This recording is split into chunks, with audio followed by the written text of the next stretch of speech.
with Lapo and Marshall Ferguson is next. To kick off week number 5 of the Canadian Football League. Thanks for being here with us. And it will drop down to Janarian Grant, who drops it himself at the 20-yard line before he's pushed out of bounds on a 6, maybe 7-yard return. And out comes the absolutely on fire Chad Kelly, on pace for a ridiculous amount of yards here this season.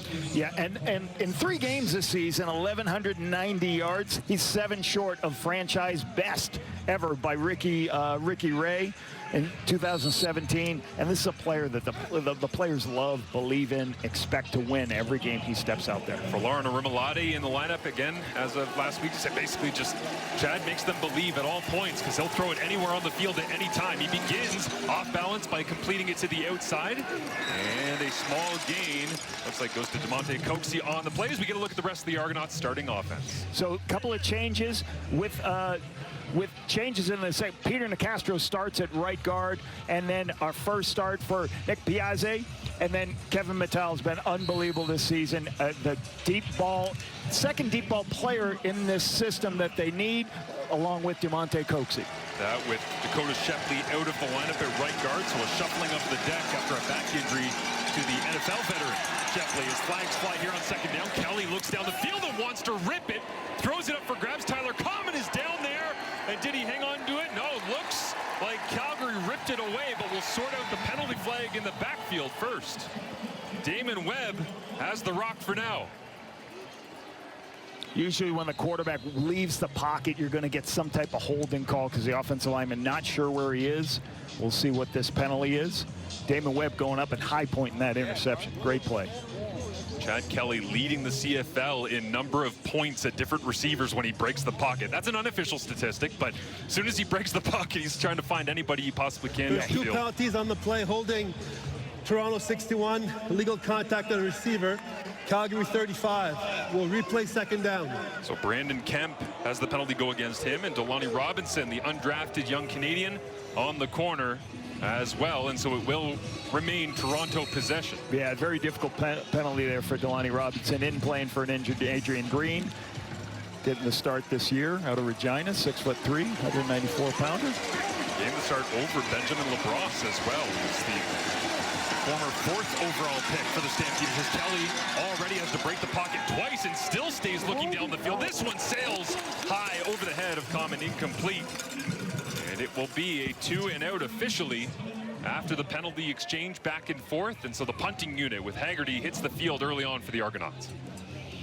And that's Chad Kelly's going to do that. He's going to, when he escapes the pocket and uses his legs, he's trying to find the deep ball throw downfield. Got the deepest throws downfield in the Canadian Football League.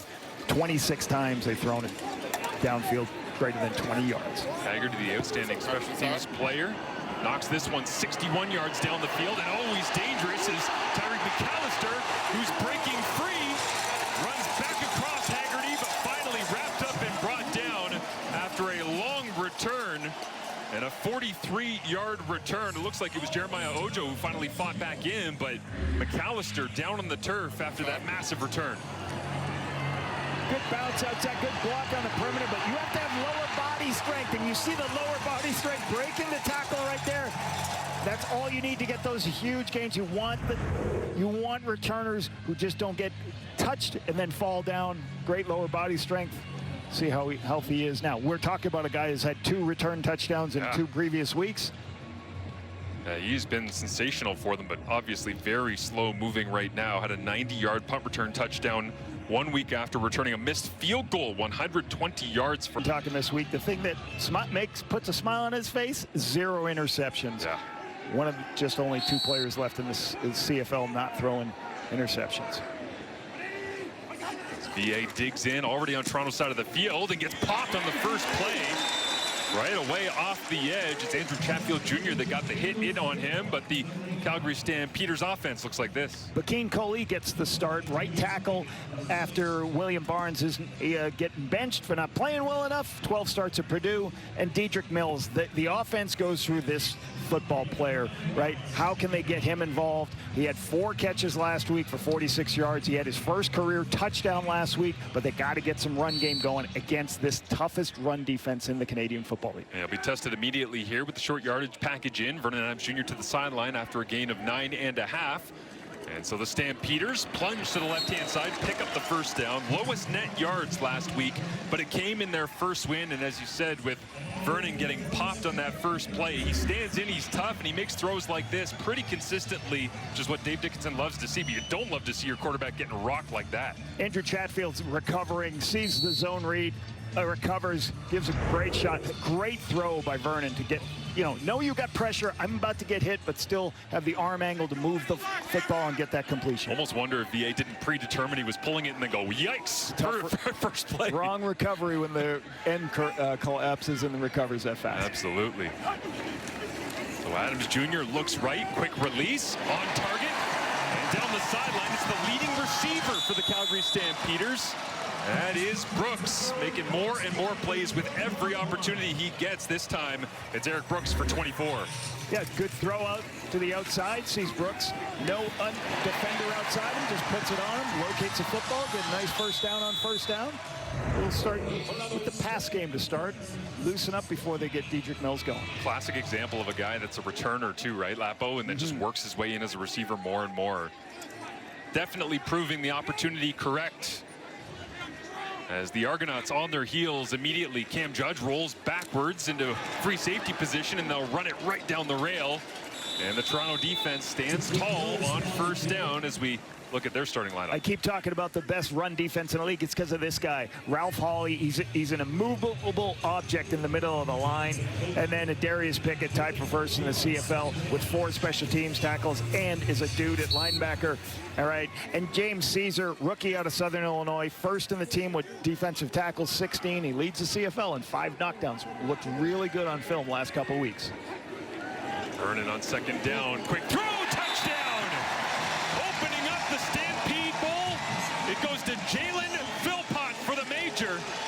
Now, what do they got cooked up here? It was a little celebration. Oh, there we go. Little line dance from the boys in red and white for the home crowd.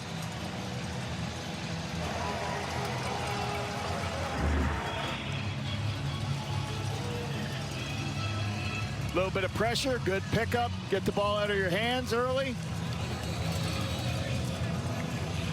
Easy throw to Jalen Philpott.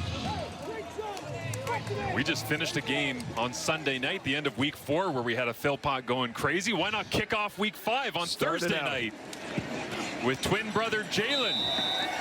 Good start for the Stampeders. Well, too easy, you gotta say, on that first drive for the Calgary Stampeders offensively as Janarian Grant has this one go backwards into the end zone.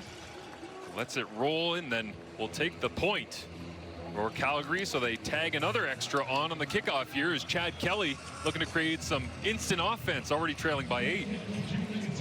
Not an issue for these guys. Like, the interesting thing, I really think for this, for this football team is, how does the run game factor in with Toronto? Like, Toronto's got some changes the offensive line, like you talked about. Can they continue to? They've done a lot of good things with Sam Hicks getting the ball. Last week he had a 61-yard run, second play of the game. They fake the inside run here and throw a slant. Looks like Dave Ungerer on the receiving end. That'll be a gain of 9 as short yardage likely upcoming for this Calgary defense to try and shut down Toronto. Jalen Hutchins is another huge body on the inside. He's been so impressive, had a sack last week. Derek Moncrief, he's going to have to go against Kevin Mattal today at that nickel spot, watching to see what happens. Couple injuries on the outside. Benny Sapp gets his first start this week, and Delani Robinson says we already started, gets the start on the outside. So with Jaden Grant being injured, Benny Sapp steps in, just got in here last week, was with the Saskatchewan Roughriders last season. So 2 changes on the right side of that secondary. And keep in mind, in this short yardage, as they hand it off inside and flags fly on the snap. Time count violation. Wow, yeah, slow getting it in. Toronto number 4.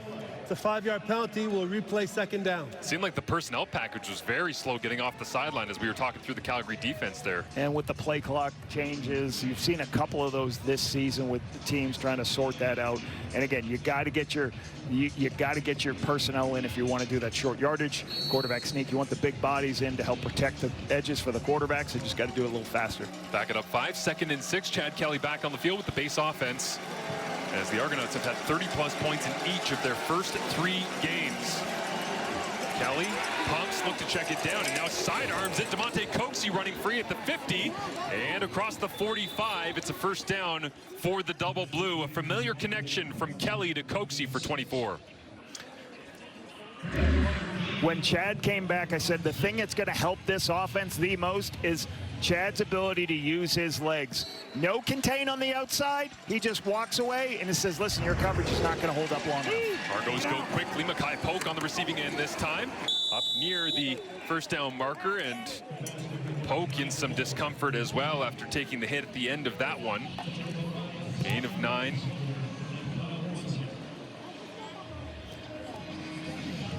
The teams that have quarterbacks who can move are the teams that can really break down coverages. Defensive coordinators hate the quarterbacks who are going to start moving around, and then at opens, you cannot hold up coverage all game or for 6-7 seconds. You have to be able to put yourself in a position to be able to hold up as long as you can. Here's Polk right here getting hit by Alexander. Timeout. Toronto. And again, in short yardage, it looks like the Argonauts, a little bit of indecision on the sideline. So using their first timeout, that's a difficult mistake. They just didn't want to get another 2nd and 6 here. Now they're running in different personnel group to do their short yardage. Whether they didn't know he was 2nd and 1, where they're unsure what package they wanted to be in, or they had to get that timeout. Now, this is a little bit symptomatic of the Argonauts in this early season, especially the game they had against the Ottawa RedBlacks, where they were throwing it up and down the field at will, but also throwing turnovers and fumbling and all the rest. It's a bit of a chaotic experience at times with Toronto offensively, right, Lapo? They have so much potential. They're so explosive, but sometimes the basic stuff is just what Mike Miller wants. Yeah, get there. He wants more physicality out of this unit. Arbuckle into the ball game.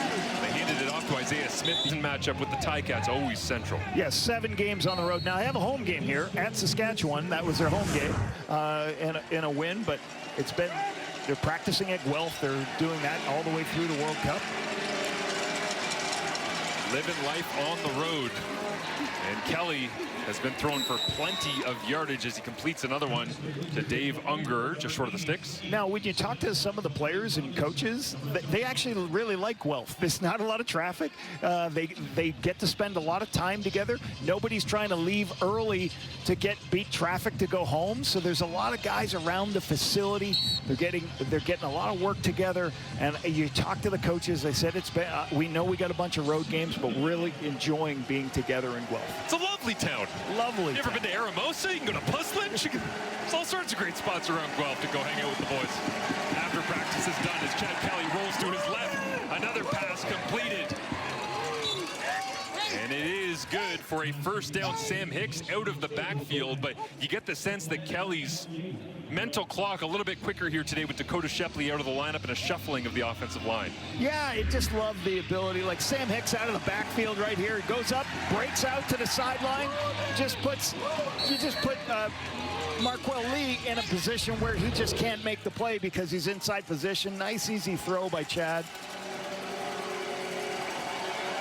Into the score zone, the Argonauts go for the first time on a long drawn-out drive as Kelly rifles this one right to the sticks. Dave Unger makes the grab, and it looks like it should be spotted just in enough to create a goal-to-go situation as Ben Major, our referee, takes a good look at it.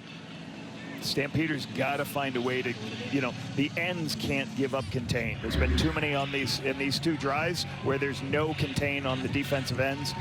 So allows Chad to get outside and find Unger. And they'll say the football was just shy of the marker, so 2nd and short. And they decide this time to not mess around with the short yardage package, just leave Chad Kelly in the ball game.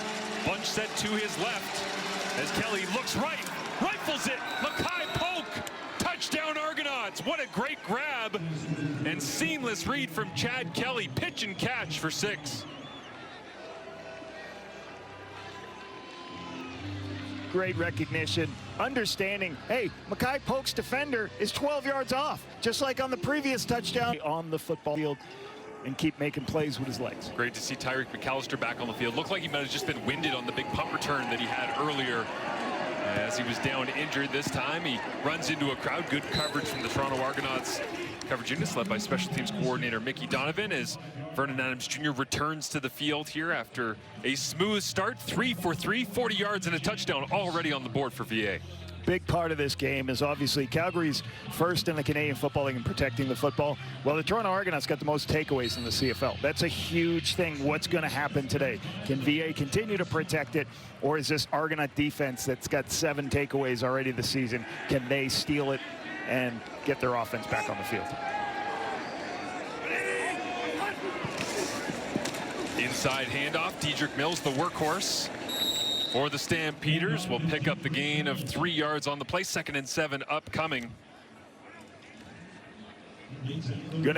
You're gonna have to make sure you can see the fewest turnovers right here. We were just talking about Calgary had just 1 and 0 interceptions.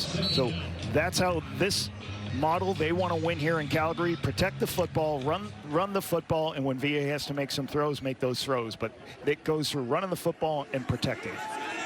Only one team out of 14 this season have had more turnovers than one. It was Saskatchewan against Calgary earlier on this year. Now pressure is on, and Vernon throwing backwards and brought down Andrew Chatfield Jr. Hot start to 2025 and cooled off down the stretch, but he's trying to fire things up again. His 2nd of the season.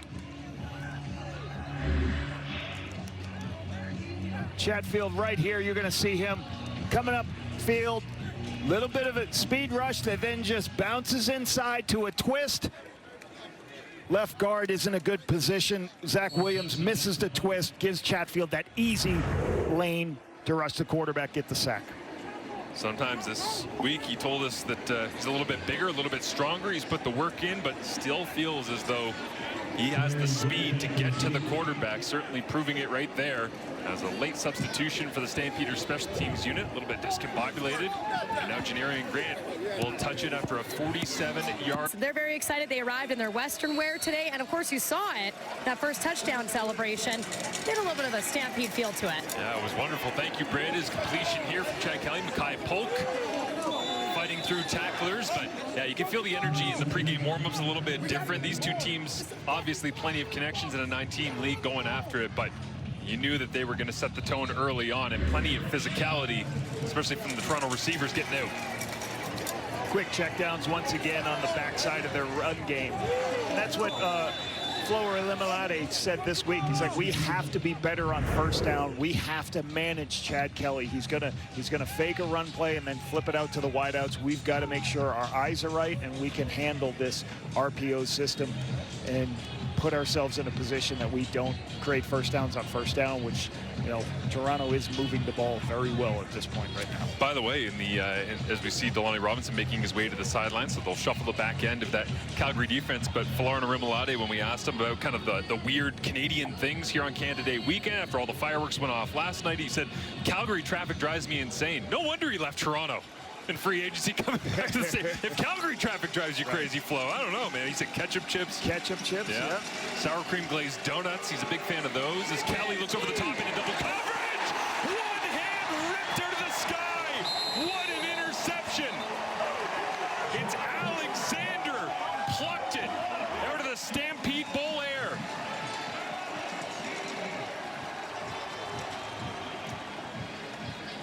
We do know Chad Kelly's got some of the deepest passes all season, the deepest touchdown, deepest throws. He's also got the most interceptions, so he is going to throw it up when he sees something. He just gets a little pressured, and then he tries to throw it between two players, and that's about as good as an interception you'll ever see. Look at Cy Anderson making that play.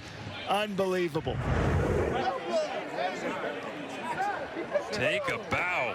Had an interception last week. LSU first-year player. Spectacular interception. And maybe gives the offense some much-needed momentum here as it is complete to the outside. Vernon Adams Jr. slings it quickly to Jalen Philpott. They're obviously on the same page here. Jalen said he was begging to get a Stampede Bowl with a gain of 20 here to start this drive off. Real easy picture. You can see this and out. So all you're doing is saying the inside route, if the corner drops down like he does, just throw the out cut. You're in good position to make the play. Philpott, good catch on the sideline. Vernon hands it off. Dedrick Mills turns his way across the 55-yard line. Solid pickup on first down. That's not groundbreaking news for the Calgary Stampeders when they go to the ground game on first down. It is consistent returns on investment. Cameron Judge with a good, you know, I was talking about this linebacker crew. Cameron Judge, Isaac Darkangelo, Darius Pickett. Those are three really good linebackers. That is part of why this team is so good against stopping the run. Cameron Judge continuing to play at such a high level. Vernon's got eyes into the boundary to his left. Hard count. Looks like he might have got Toronto to jump offside. A little slant underneath, incomplete. Intended for Tevin Jones. But I think the Stampeders will get some free yardage on this one.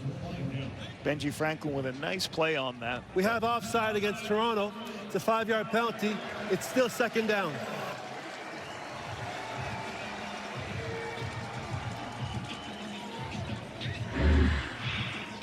It's going to happen right here. You can see right here. Little. Oh. Yeah, it looks like Paris Shand. No, it's Paris Shand. Out of LSU. Really good draft pick last year, the Toronto Argonauts. Quincy Vaughn comes in for short yardage. On second and short. As Vernon Adams Jr. win number 50 against the BC Lions. He's 50-30 in his career. And 4-5 against these Toronto Argonauts, but 0-1 against one Chad Kelly. Not many experiences of them, of course, due to Chad Kelly with the major injury that made him miss all of last season. Continuing to see how, you know, a lot of passes early in this first quarter, trying to loosen up this defense, mix in some runs.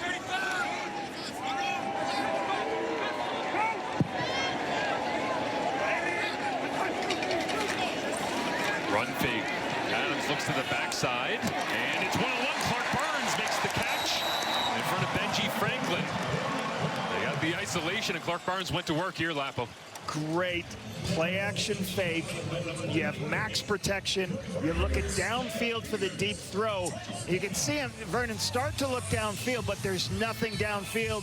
So then he goes to his outlet on the outside, which is the deep outside corner to Clark Barnes. Great throw.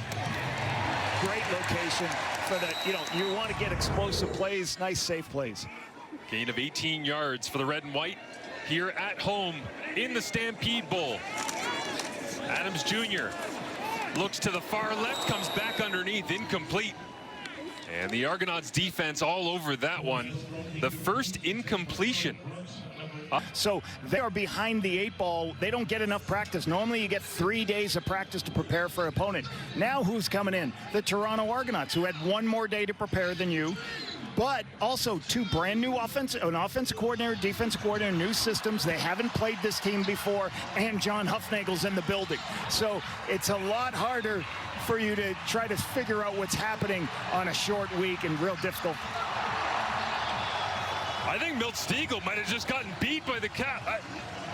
I don't know. We'll see that. Yeah. Yeah. So for Mike Miller, the biggest thing he's got to make sure he's doing is, like, it was interesting talking to him with his team coming out here.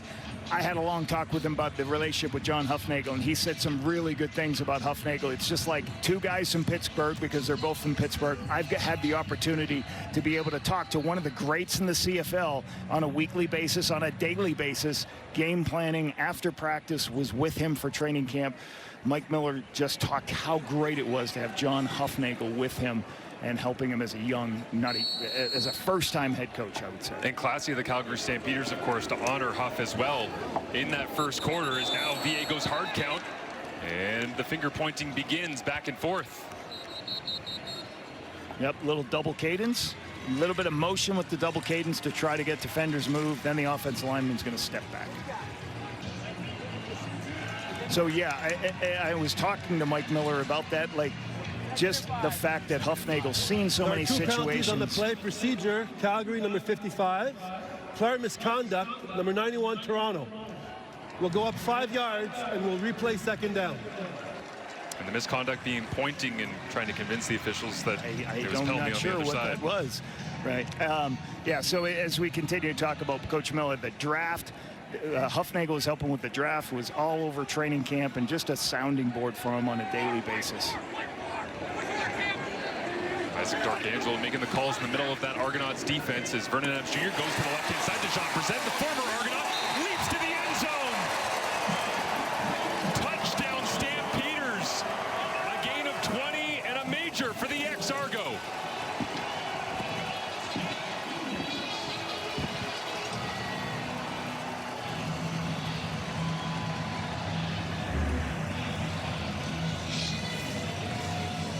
Jean Brissett on the outside. Corner lifts. Vernon sees it immediately, gets the throw out to Brissett. Benji Franklin misses the tackle. Jean Brissett is able to move it in for the touchdown. Great start, and having him in the building. You hear so many players say, he's already been in our system. He knows this system. This Toronto system is the same as the Calgary spot. Jean Brissett said he wanted to get more involved in the running game, but they might have to mix him in a heck of a lot more through the air if he's going to be able to break away from tackles like this.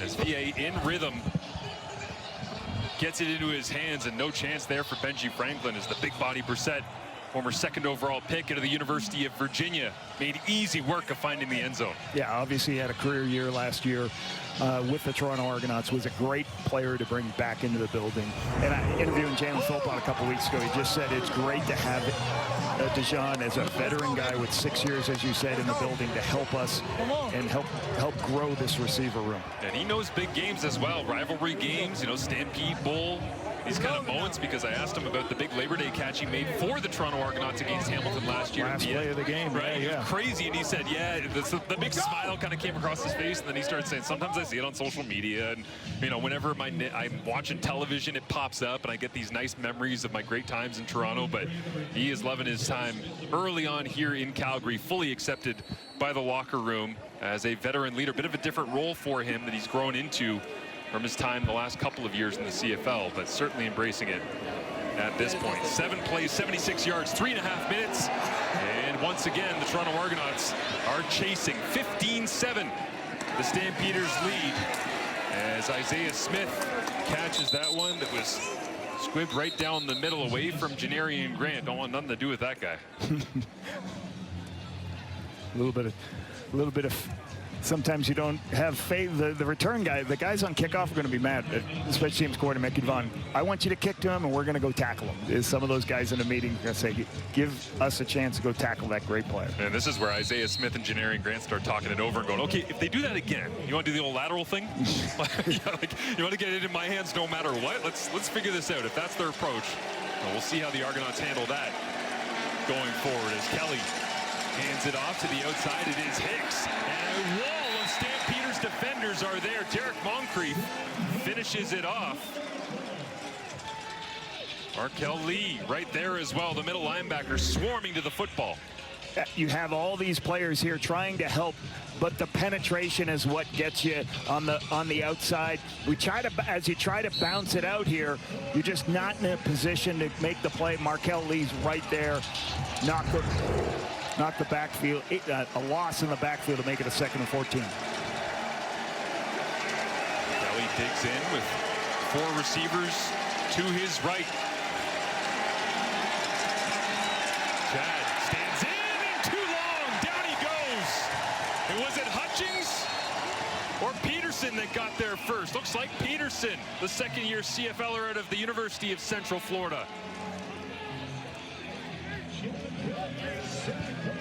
This is what Calgary talked about. We've got to get some pressure to slow down Chad Kelly. We've got to push it. You see Flo denting the pocket, and then all of a sudden you get a lot of pressure on the inside. Miles Brown is in there. Jalen Hutchins is in there. Great push by the interior defensive line for the sack. This ball takes a hop on the punt, 56 yards from Haggerty. And a quick but efficient return out to the 45-yard line. 2 great players, 2 great young players in our league. It feels like 2 guys that could have gone to any team in the draft and still been successful. They have found their respective fits in both Montreal and Calgary. As inside handoff, doesn't go for much. That Argonauts defense up front doing their job early on against Dedrick Mills, and Andrew Chatfield Jr. He had the sack earlier, but he told us they take pride in that run game. Well, you can see that the way this game is being called right now, you can see what's happening for this football team. Owen Goss makes a play on this to stop this run, but they're throwing the football. They're not trying to run the football. They want the ball in Vernon's hands because they respect this run game so much. Quickly to the line of scrimmage are the Stampeders as usual, and off the back foot, right down the pipe, Tevin Jones makes the grab. VA under pressure as he's been so much of this early season. 34 hurries allowed by Calgary coming in, but Vernon connecting for 30 yards on that one. James Caesar, you're going to see on this play, it's very hard sometimes with the motion of the Canadian Football League. So as Tevin Jones motions across the field, James Caesar just gets out of position, then gives up the post play for a huge gain. And then that's some of the things the young corners have to, and halfbacks have to understand about the motion in the Canadian Football League. Fake on the jet sweep here as VA rolls to the right, goes crossbody, high and away. Incomplete for Clark Barnes. That's the type of catch we're used to seeing Reggie Beggleton make across the middle in this Stampeders passing game, but still out and injured after a broken leg suffered last year in week 2 against these Argonauts. Just missed a little high on this. This is a boot to the wide side of the field. Everybody's covered, but not the backside. Barnes is there. It's just a little high. You'd like to Barnes help pick that, your quarterback up when it's not located. There you see Reggie Beggleton. They say he was very close to returning. Yeah, hope to see him back. Did practice this week, starting to ramp up. The 3-time All-CFLer with over 5,600 career yards and 28 touchdowns. They need that dearly as Eric Brooks really got his first opportunity as he fights for the first down yardage when Reggie Beggleton went down. That's what opened the door for 87 to have an opportunity to be a true receiver that he's grown into wonderfully, but they're short of the marker here. I don't see a kicker coming in. I see the big guys coming in, so they may be going for this 3rd and short. This is a 3rd and 1.5 to almost 2. And they will be aggressive and go for it. As you see the absolutely perfect weather that we have here. I bet you the Argonauts are glad this isn't at home today because it's about 40 degrees back in the GTA. Nice cool breeze here in Calgary. Rolling through the foothills as Quincy Vaughn leaning forward. It'll be close. Looks like he got a good push, but they had a lot to gain. This was a 1.5, I thought, and usually when it's a 1.5, you're worried about doing quarterbacks. The defense for the Toronto Argonauts gets a stop on 3rd down, something that no team's been able to do against the Calgary Stampeders in this young season. Yeah, great takeaway on 3rd and 1. As you get 3rd and 1, you're going to see good push on the front, but when you start going to the wide receivers on the outside, you got to be able to make your blocks on the perimeter. Didn't make the blocks on the perimeter, created the penetration. Over the screen here, Kevin Mittal makes the grab. Inside his own 30, breaks across the 40 and still on his feet and continues the trend of Kevin Mittal. Gain of 25. He's averaging up around 20 yards per catch this season, and a lot of them coming like that, yards after contact. Yeah, how fun is this guy to watch? And then just get the ball in his hands. This is a behind the line of scrimmage screen. You put him in the backfield like he's a blocker and then let him go. And then the strong lower body following the big men and just runs people over. Huge gain. He's been so fun to watch this year, and Chad Kelly's really unlocked his deep ball potential this season. 18 catches already as we sit here opening up week number 5 of the CFL season, and they'll whistle this one dead. Flags fly. Procedure, Toronto number 52. It's a 5-yard penalty. We'll replay 1st down. Yeah, Peter Nicastro, who shuffled over to right guard in place of Dakota Shepley for this game, and Nicastro only giving up 1 pressure in 119 snaps so far this season, but flagged there. Yeah, and you look at this, we just talked about Chad Kelly unlocking the deep threat of Kevin Mittal. Like last season, only 8.7, this year 19. So Chad Kelly knows this is a guy I want to find downfield when I'm making my play, when I'm starting to scramble. He's been outstanding this season. And the end of last year, he was starting to open up the route tree a little bit more, because the first while he was just flats and curls, but looking great as the season goes on, and that one lost into the Alberta sunshine. Looks like a Mackay poke as he just goes, yeah, that big ball of gas maybe caught my attention on that one. Calgary Stampeders play a lot of zone. didn't allow any of the inside throws, forced Chad to go to the wide side of the field. Sometimes those throws are harder, just throws it out of bounds, a little bit high, but really good by the Stampeders secondary, the interior guys. Interesting matchup with this Toronto offense and Calgary defense. The Argos have faced the highest percentage of blitz in this early season. Calgary blitzes less than any team. They'll just send 4 here, but they get home and Kelly has to get rid of it on 2nd and long. No time as the Argos couldn't hold up front.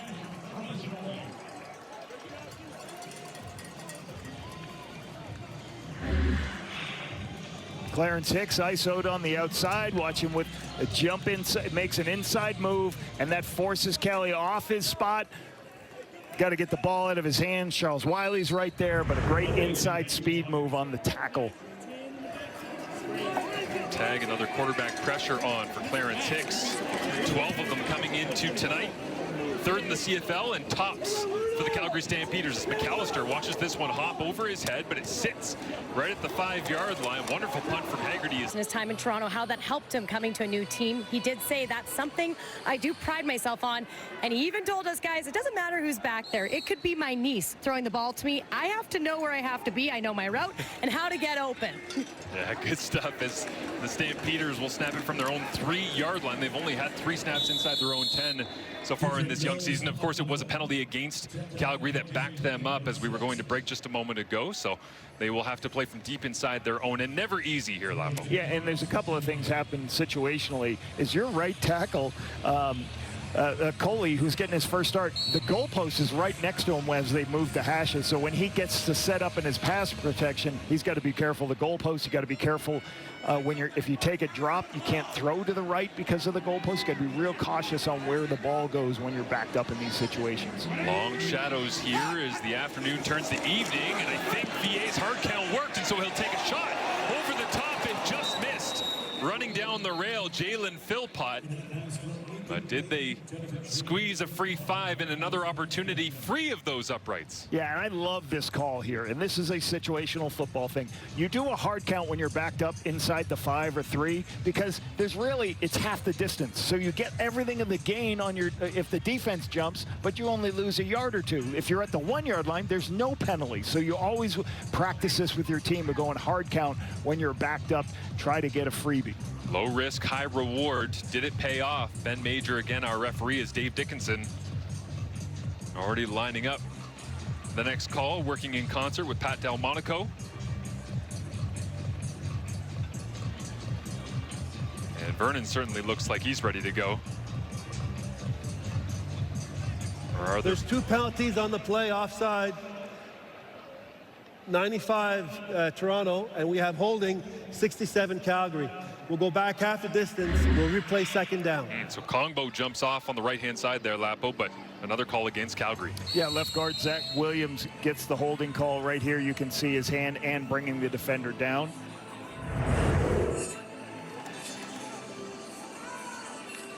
And Dave Dickinson wants the tempo in and out of the huddle a little bit quicker. This is what I mean. Watch where the goalpost is compared to the right tackle. As VA gets to 4-man rush, has time, throws outside, and it was just off the fingertips of Benji Franklin, who would have walked backwards, moonwalked perhaps, all the way for a pick 6. Trying to get it to Tevin Jones. And you have that understanding. The ball's going to go into the boundary because quarterbacks don't want to throw to the field because of the goalpost. So they try to take the throw out here to Tevin Jones. But Benji Franklin is right there. He almost makes it. It's right about it. It's a hell of a throw. Yeah. Great location. Just couldn't bring it in for Tevin Jones. Devil's advocate, I kind of like when you have to only play the boundary because of the uprights. Yeah. Right? When you're one-on-one, they know where you're going. You know where you have to go. Take the deep shot. Exactly.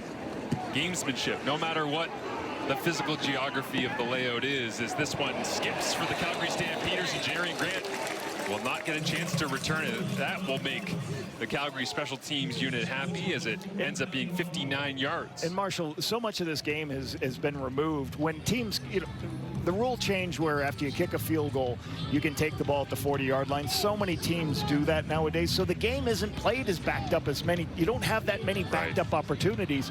So this was really good by Toronto. They had them backed up. They didn't allow first downs. Now they got great field position for them to go get in field goal range or touchdown range. 5 wide for Chad Kelly.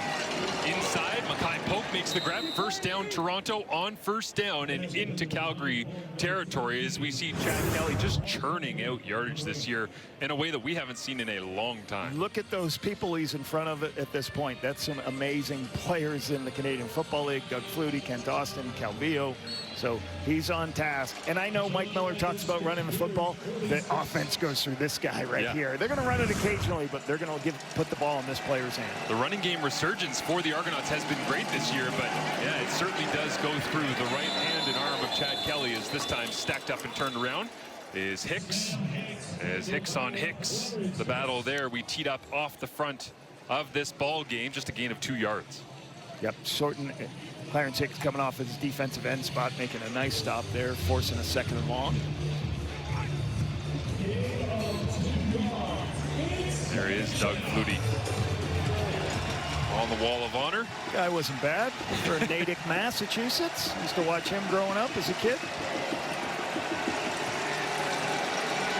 Kelly looks left, works his way back right, just throws it up for DeMonte Coxie, who was in a hand battle.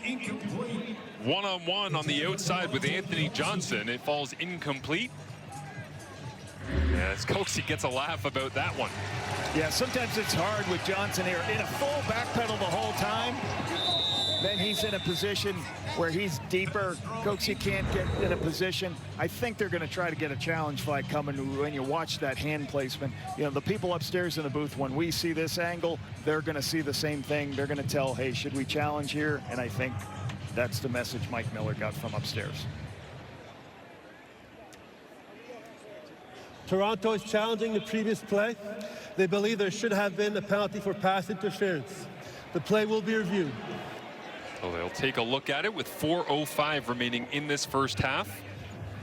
And Miller's been on the money early on when it comes to challenges. You can get a lot of penalties when this ball is underthrown, because as the receiver starts, both guys start to turn back, and as Coxie starts to get back to get in a position for the football, Anthony Johnson is right in that position. So does his hands go too much? That looks like impeding the receiver's ability to get back to the football. So I would think on the review, this is going to be overturned. And the definition of the defensive pass interference call is that you tangibly affect the receiver's ability to play the football. I would say that one qualifies. I also just wonder whether or not the tug that Coxie gave to Johnson's uniform plays into this at all. Not that it should, but just back and forth physicality on the outside. It's an interesting for this secondary this season. After Zion Alexander's first interception, that's the first interception of the season for this defense, trying to get better in the back end for the Calgary Stampeders. As officials talking it over with Dave Dickinson, and Ben Major has the call. Upon further review, the ruling on the field stands. Toronto loses their challenge and their last timeout. It's 3rd down. So they spend one early on trying to get substitution package into short yardage and then lose the other on the challenge. I thought there was an impede right there, but the replay center, I guess they didn't say it was clear and obvious. And it sends out the field goal unit, Liram Hairolahu, 19th on the CFL's all-time scoring list. 16 back of JT Hay for 18th. And he's 10 of 12 so far on the season. This one from 52 yards away. Plenty of leg and on the money as Liram closes down the gap here on the road in the Stampede Bowl.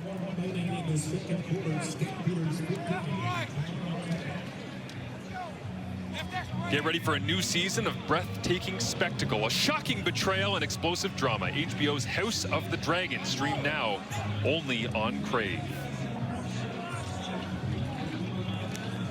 It's the Toronto Argonauts and their offense. We've seen it up and down the field, Lapo. And Marshall, this is what I was talking about, how the game has changed right here. Field goal happens. Toronto had good field position. What does Calgary do? They take the ball at the 40. They get great field position because after field goals, everyone's getting the ball at the 40-yard line. Handed Handoff inside. Dedrick Mills and stuck. Looks like Brian Haralamana came down. Closed things out, or was that? Yeah, it looks like James Caesar actually might have come in from that boundary halfback spot to make the stick. These DBs have to, because offenses use their receivers in the blocking schemes. You have to also have your DBs have physicality. Obviously, Darius Pickett is a defensive back closer to the ball, but James Caesar at times and Deshaun Amos got it close to the box to make stops in the run game. This is the 3-minute warning. And we have hit time. Elmwood for a gain of 5, right on the average for the Stampeders in their rushing attack this year, tied second with Winnipeg, and it leaves 2nd down and 5 to go. Can the Stamps score before half? VA trying to escape the pocket. Flags fly as he couldn't get out.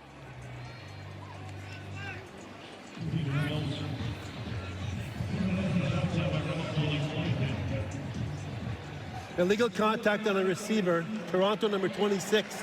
It's a 10-yard penalty. It makes it a 1st down for Calgary.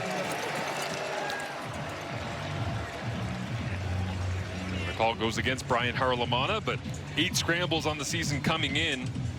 First in the CFL for VA. He is not shy to get out, and Dave Dickinson a fan of that. He called him the jitterbug in the game against BC last week. Yeah, and you know, you have to do that sometimes. When Ralph Hawley, Jalen Bell did a twist, he felt pressure. They recovered very well to make that play. So a fresh set of downs here right at the 55, and they give a little jet sweep around the corner. Jalen Philpott, that's been a staple of his time with the Calgary Stampeders, and this time he takes it for a gain of 7. Yeah, you always want to protect your inside core runs with what you call misdirection runs. So here's a misdirection. He's going to come across. The line all goes to the right. You just flip it to your receiver on the outside. He should circle the defense and leave your receivers out there. If those 2 receivers make a block, you get a big gain. Nice 5-yard gain. So when everybody's packed in trying to stop Dedrick Mills, you can get it to Philpott on the perimeter. And Andrew Chatfield is down for the Toronto Argonauts right now, as they've dressed 8 defensive linemen in this football game. 4 defensive ends by position, 4 defensive tackles, and Chatfield already with a sack in this football game, but slow to get up onto his feet. Done a nice job in the draft. See if you can see Chatfield right here when he goes to make the tackle. Rolls his knee. Got tangled up, but walking under his own steam back to the sideline. It's great to see. And it leaves 2nd down and 3 here for the Stampeders. He was a great interview this week. He said, I'm more comfortable with all these tricks these O-linemen are doing to me. All these tricks and making sure, trying to give one look. Then you said, what's a trick? Yeah, give me what a trick is. He's like, well, the receivers, they do that waggle thing and try to get me to jump off sides, but no, I know they're doing that stutter cadence. Yeah. My favorite was when he started talking about offensive linemen typically look where they're going, and sometimes you'll see guys turn their head the opposite direction and then take 1 step down and come back and pop you right in the chest. Yeah. He's like, well, I don't fall for that anymore. I'm starting to figure this thing out day after day as the Stamps go empty this time around. Little underneath, Crowden running free through the secondary, breaking 1 tackle, then a second, and finally brought down. It is Deshaun Brissett. Used to love doing that for the Toronto Argonauts, now running through their secondary like it's a practice rep that he used to take so many times. You're going to see the tailback leave, and what does that do? That opens the underneath, and that gives an opportunity. As the linebackers have to climb with the back, that creates space, plenty of room for Deshaun Brissett. A great rhythm throw by Vernon. Once the linebacker got high, get the ball to Deshaun underneath. 22nd empty snap of the year for the Stampeders, that one. As now Toronto sends all the pressure. Wide open, Jalen Philpott. Oh, he made the grab, but couldn't get away. Great tackle by Caesar in the open field. Great recognition. Why quarterbacks are doing so well this season in the pass game. You got a lot of veteran guys. It was blitz, one-on-one on the perimeter. Vernon recognizes it immediately, gets the ball outside, but Caesar is one of the most physical players on this Toronto Argonaut team at only 5'10". That's why he leads the team in defensive tackles. That's a huge stop to put the ball at the 2-yard line. Pivotal moment here in the ball game with 2:04 remaining. The Stampeders wanting a touchdown to send the extended halftime into a celebratory mood. VA play fake to the outside. Caught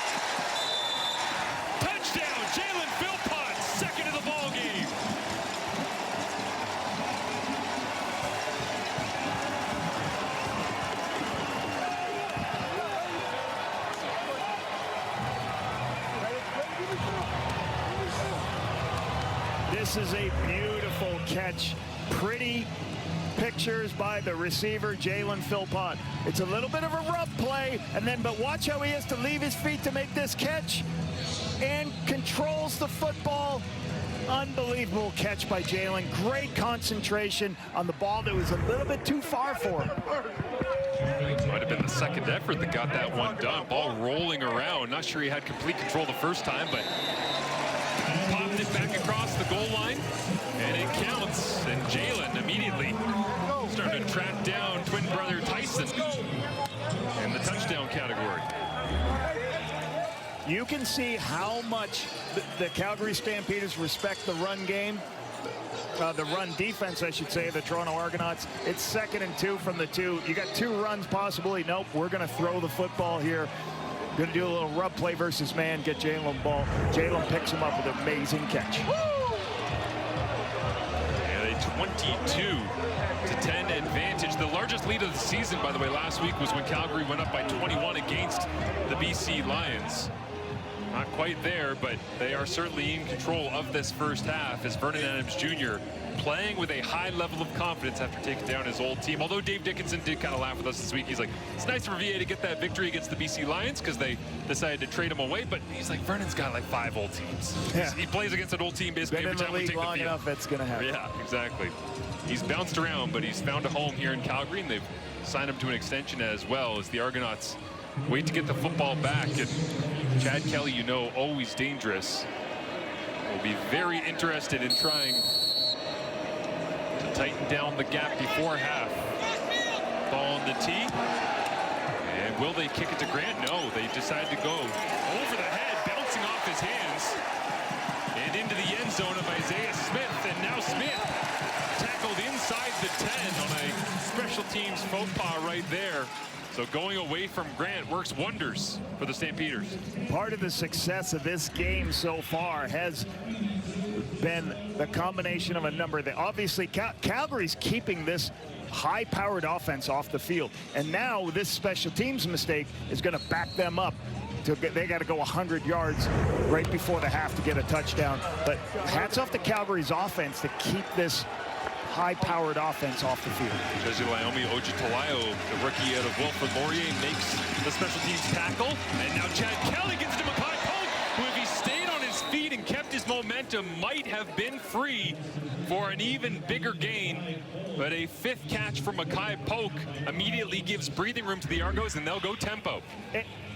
Yeah, as they throw this right off the linebacker, in between the linebacker and the deep halfback. Great throw by Chad Kelly. Kelly looks out to the outside. Dave Unger in the sun makes the grab in front of Johnson. And I was saying to head coach Mike Miller that I watched the Saskatchewan game. There were some throws where the ball just exploded out of Kelly's hand last week. I said I was watching and going, oh, man. And he said, yeah, we make those noises too when we're watching film. Sometimes on the sideline, right? Yeah. And that's another one, that throw to Mackay Polk over the middle of the field. You just go, man, so much arm strength. As now he tries to rip it incomplete, skipping it into the Toronto bench. And 3rd and 1.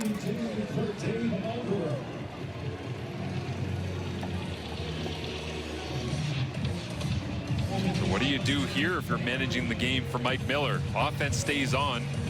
They've already used their timeouts, yeah. Right? So they don't. Right?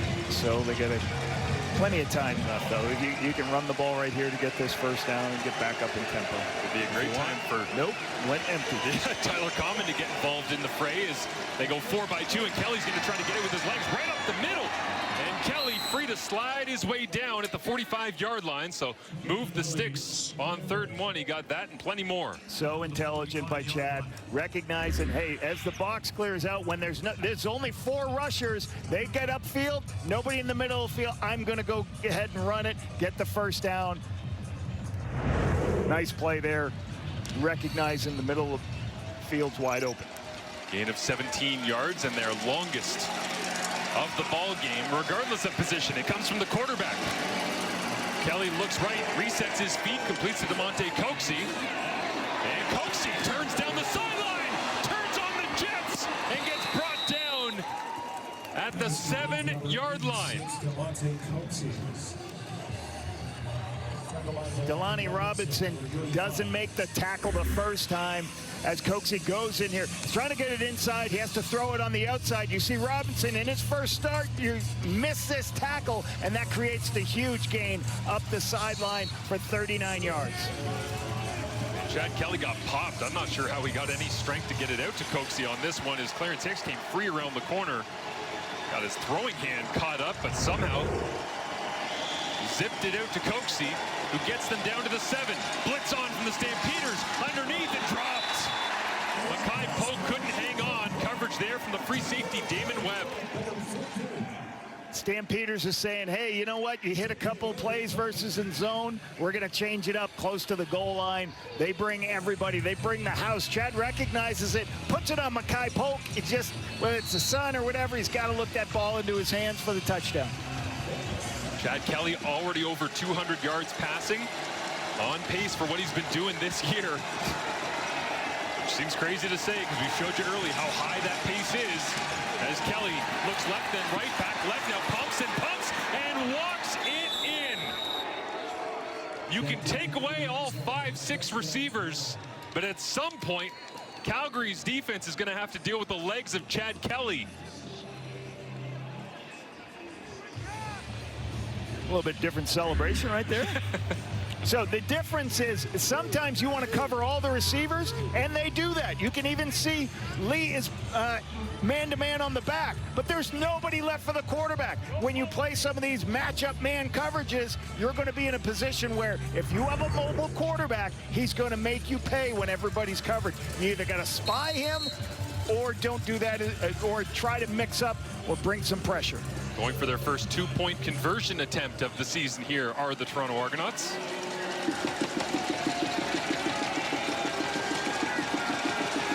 Monte Coxie, the low man, the top of your screen, and that's the direction Kelly goes. Tries the back shoulder, and they get tangled up again. Late flag does come out. They've already had the reviewed interaction between Coxie and Johnson. And Johnson making his case. You can see the trust. Defensive pass interference. Calgary, number 44, will go up half the distance and will replay the 2-point convert.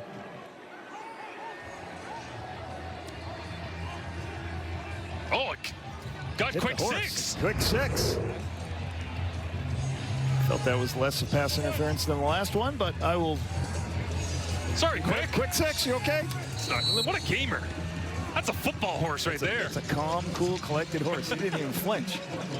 So this first and goal, this will turn into a short yardage game. Nick Arbuckle turns around, hands it off. They tried to run this to Isaiah Smith earlier. They got flagged for a time count. And this time around, flags fly, but it looks like offside against Calgary. As Smith at the bottom of the pile. Offside, Calgary, number 51. We will replay the 2-point convert from the 1-yard line. They got the stop, but offside the call.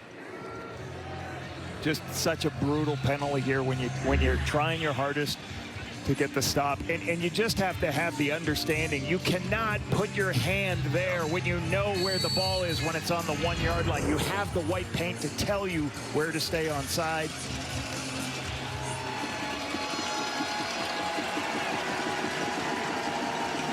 Nick Arbuckle digs in once again.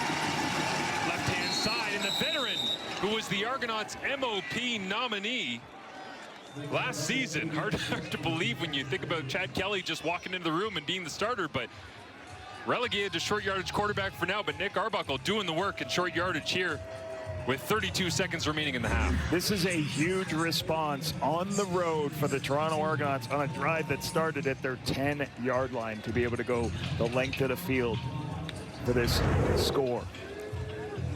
7 plays, 100 yards. Jalen Philpott gets the touchdown, and we said Toronto's offense can score in bunches and do it quickly, and just like that, connection to Mackay Polk over the middle. Chad Kelly using his legs. But certainly added by the penalty in the end zone. Definitely. You know, on the pass interference. Calgary does get the football to start the second half as they won the toss and deferred.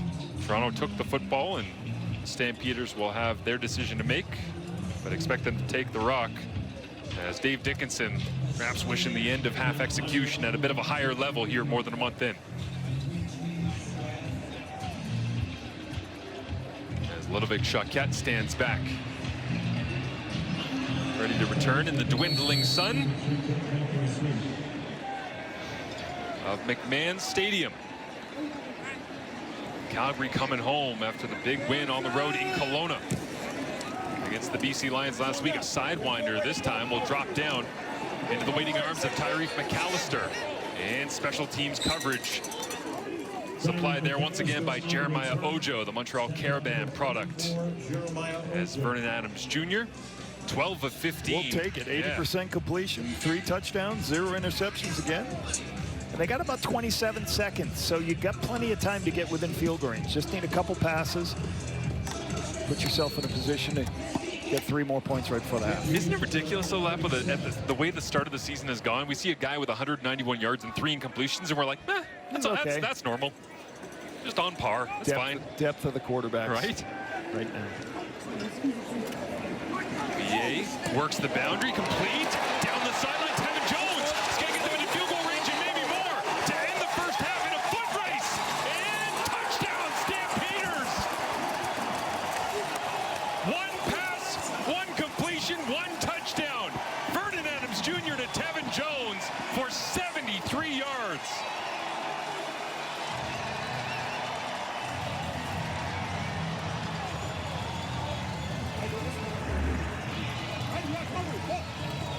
Take the one-on-one, and when you go for the football, if you miss, you've got to be on the upfield shoulder so you can make the tackle, especially in this 4-by-1 set. And again, I'm watching this the whole time. He's got plenty of time. It ran down to about 16, 15. You want to make sure you got to get in the end zone before the clock runs down, but he had plenty of time. But Franklin, when you go for that shot, if you miss, it could go for a long way. We just saw Delaney Robinson give up a big play for an explosive play on the perimeter. Same thing over here on Benji Franklin. 15 seconds remain in this first half. It took 17 seconds for the Stampeders to answer the Argonauts, who just answered the Stampeders. And how about Tevin Jones? 2 weeks in a row, a huge touchdown. He had an amazing catch last week on a go ball for a touchdown, underthrown ball. Great, put his hands up. This is just great speed, concentration for the touchdown. 13 of the 14 regular season games so far this CFL season have featured 50 points or more. We're at 47. It's halftime. It's not even halftime yet. Who knows? But I'm not a betting man. I'd be willing to wager my entire livelihood, though, that we will cross the 50-point barrier in this game. Yes, and Chad Kelly's going to put some balls up in the air for people to see downfield. He's going to throw the ball downfield. Kelly is probably ready to go into halftime admiring his work on the touchdown drive, using his legs to free up some opportunities for the Argonauts. But Vernon Adams Jr. to Tevin Jones, 1 missed tackle in a foot race means we sit at 29-18 in the Stampede Bowl, with halftime with the panel on site coming up. And Isaiah Smith gets another touch, makes his way to the 32-yard line. What a first half. The VA sitting here trying to say, hey, I can play with the great quarterback. That's the thing coming into this game. VA's been protecting the football. They've been running the football. But they've decided this game, we're gonna put the ball in VA's hand and make the plays downfield. So 81%, 261 4 yards in the first half, 4 touchdowns and a half. You just know there's somebody opening their phone at the cottage here on Canada Day week going, the score's what? at halftime? As the handoff inside, going nowhere, turned around swiftly. Kyle Wilson makes the tackle right there.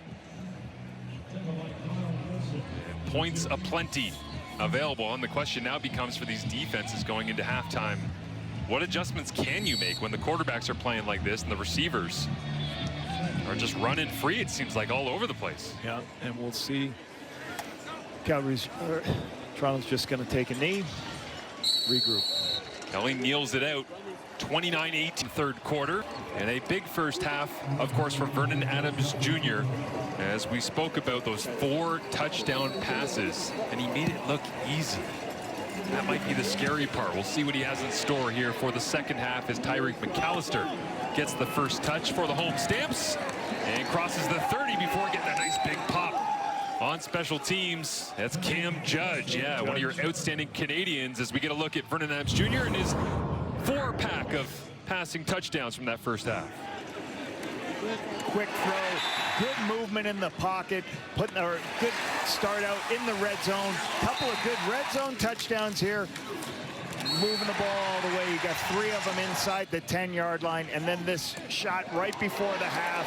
Tevin Jones, perfect location by Vernon, creates a huge explosive play for the touchdown. So 4 TDs in the first half. Maybe some history en route as well. We'll get to that in just a second when it comes to franchise record for touchdown passes in a game as they begin with the handoff around the edge. And the all-time record for Calgary Stampeders passing touchdowns in a single game, 6. Very much within reach, but there's 4 players who have had 6. Doug Flutie. Doug Flutie, yep. Bo Levi Mitchell. Ooh, no. Jeff Garcia. Yes. I don't know the other 2 then. Lisk and some guy on the sideline. Okay. Dave Dickinson. Yeah, there you go. So there's 4 of them. It's yeah, Garcia, Flutie, Dickinson, and Lisk.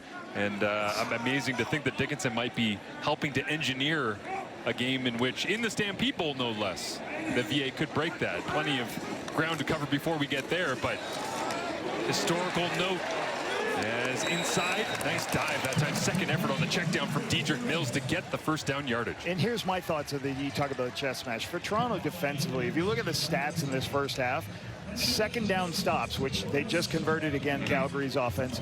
They were 7 of 10 Calgary converting on second down. So the Toronto's got to find a way to get them off the field. You know, this is the team that's got the most takeaways in the CFL. They have 1 on a 3rd and short, but can they get a takeaway? That's what Toronto has to do defensively. Absolutely.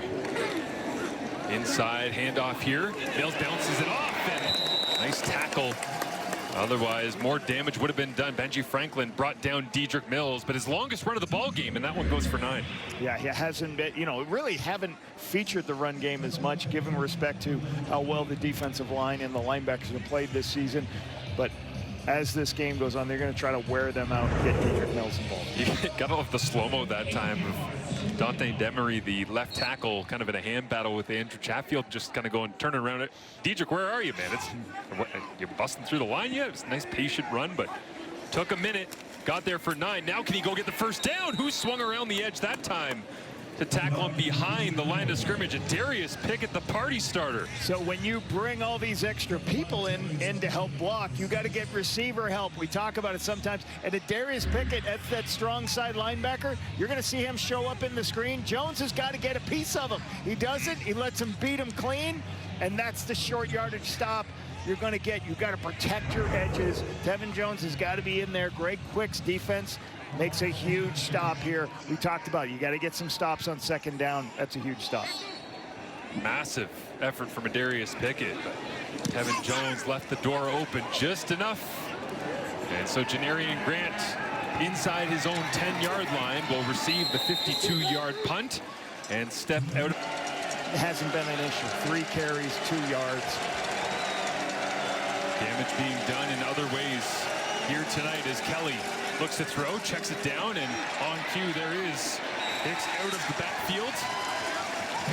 Thrown to the turf quickly by Markel Lee, always on the spot. He's man-to-man on Hicks here because they played man coverage, and this is one of the adjustments. Now they're playing what you call 2 deep man under. That gives somebody to handle Chad Kelly in man, but also handle everybody else on the field with man coverage. Easy check down. Almost a face mask right there they possibly got away with.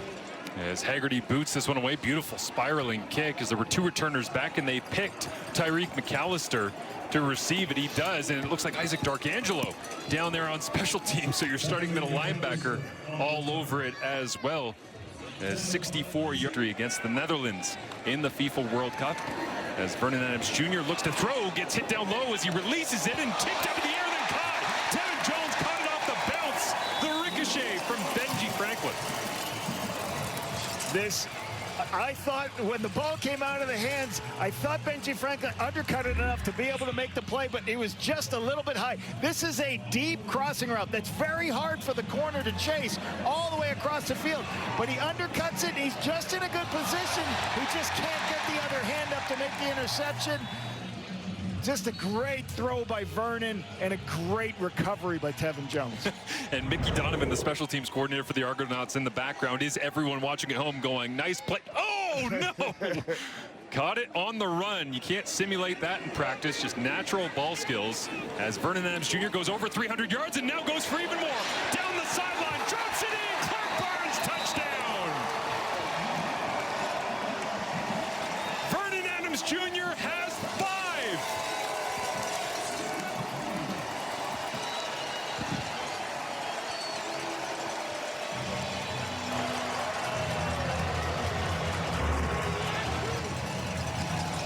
Double moves are what kills teams out in the secondary. You see Barnes on the slant and then go, running a sluggo route.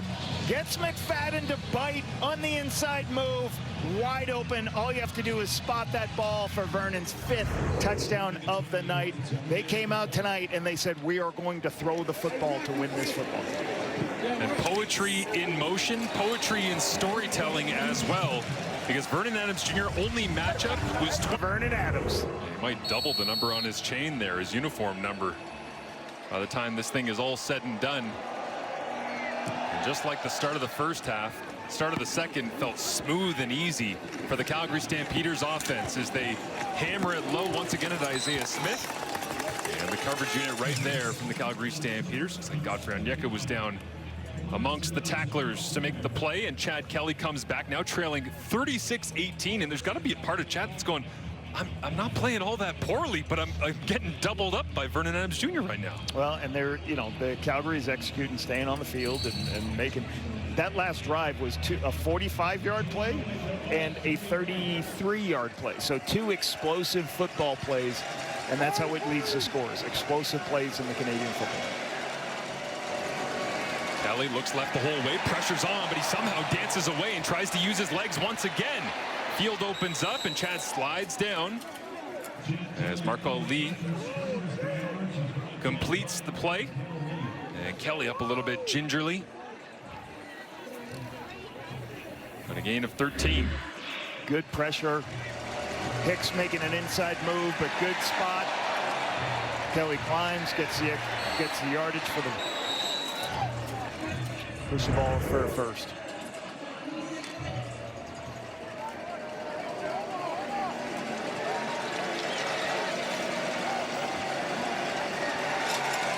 Kelly with the extra protection in, plays the isolated receiver, Dave Unger, as Anthony Johnson's been getting plenty of work on this Thursday evening. This time it's Unger instead of DeMonte Coxie, in a gain of 6. It'll be 2nd and 4. Have an extra tight end in the game to help with protection. You can see the tight ends actually blocking the defensive ends before they release out on the route. Also gives Unger the ability to use his waggle and attack the line of scrimmage, get a little bit more softness, get that quick out route. This is how the Stampeders are always going to play on a short week. I think Dickinson might be wishing they got a couple more. Well, thankfully they do. 2 more times this season they will play on a short week, just like they are here after a win against the BC Lions. As Kelly trying to extend the play once again, gets hit, flag comes out, and down the field, it gets dropped into DeMonte Coxie. A great grab floating through the air.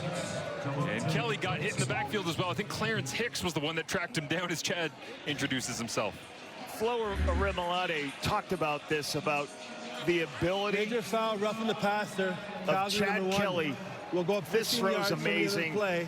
He just keeps making plays on the football field. So this Toronto Argonaut team is not going to panic right now. They're going to, hey, we got Chad Kelly. He's going to put us down. He's going to score a touchdown quickly, and we're going to climb back into this game. That's kind of, you always talk with your quarterbacks. Your job is to do one thing, is provide hope for 1, the fans, 2, your teammates, most importantly. And Chad Kelly does this. That was a great throw under duress and getting the 15-yard penalty after the fact. Kelly came in with 10 carries for 38 yards and a touchdown. He is doubling down and then some on that here tonight using his legs. Now it'll be the legs of Dave Unger getting around the corner, gets a block out in front as well. And a a good job. Lonnie Robinson and company being able to bring him down eventually. As looks like Kyle Wilson is down after being involved in this one. Little misdirection, and the wider you keep going, you always think you have all that space, but the speed of the defensive backs, you can see it's hard to hold up on your blocks that long, and then it's also hard to get around and circle the defenses on the width of the field. So great stop by the DBs on the perimeter. Dave Dickinson watches on with this sizable advantage midway through the third quarter as Wilson came flying in to make the big play, struggling back onto his feet.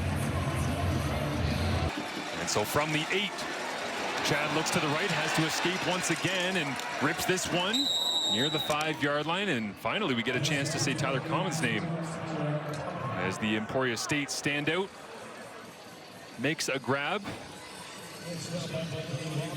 Defensive coordinator Bob Sloak's got to be happy. Once again, pressure. Nowhere to go with football, playing man coverage. Your pressure gets there. Now they're in a position where, hey, we force him to throw. We got a guy right there to make the play. Going after it here on 3rd and 1. Kelly was standing back, then dives under center and plunges forward for a goal to go. Fresh set of downs for the Argonauts attack that, again, keep in mind, they've gone 30+ in every game they've played so far this year. Kelly's been throwing it up and down the field, as we said, on the season. Huge pace, and Mike Miller calling things in. You just know they want to stay aggressive, but now they really have no choice but to stay aggressive because of what Vernon Adams Jr. is doing. Trying to keep up with the Stamps.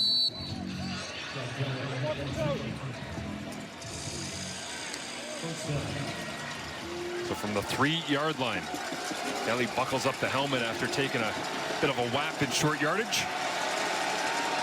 5 receivers available. Looks right, quick throw, easy money. Mackay Polk, very similar to a touchdown they had in the first half. And the Argonauts answer one again.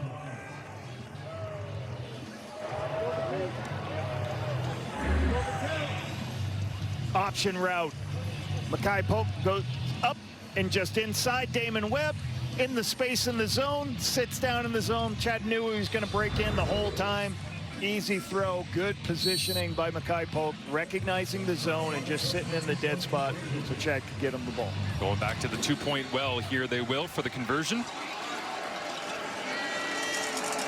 There's Domenico Piazza, first CFL start at center, snaps it back to Kelly, who fakes a toss and then rips it to the left on a slant, incomplete. And so 6 points is all the Double Blue get, 24. With Liram Hiralahu staring down the football on the tee. And really no choice but to give it back to Vernon Adams Jr., which we've seen how that's turned out so far this evening. With the lights on at McMahon Stadium,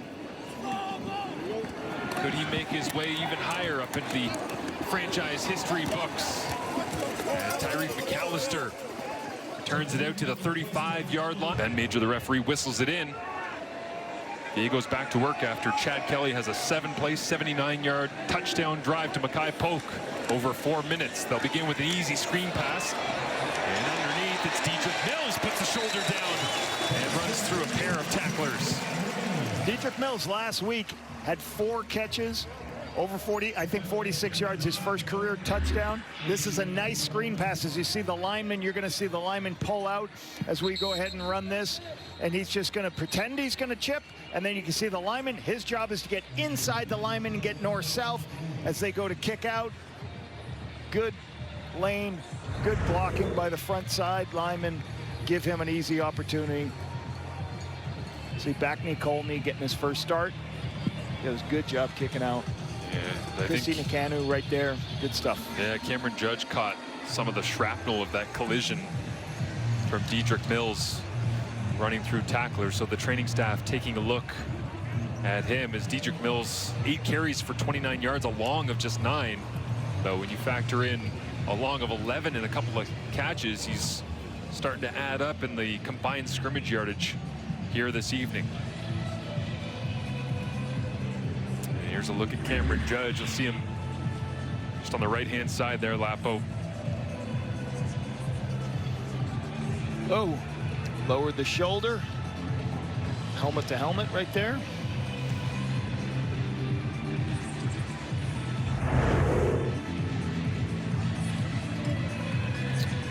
work things through with Cameron Judge, one of the standout Canadians playing on that weak side, and amidst all of the player movement after his time, whether it be Saskatchewan early on with the Calgary Stampeders, then on to Toronto.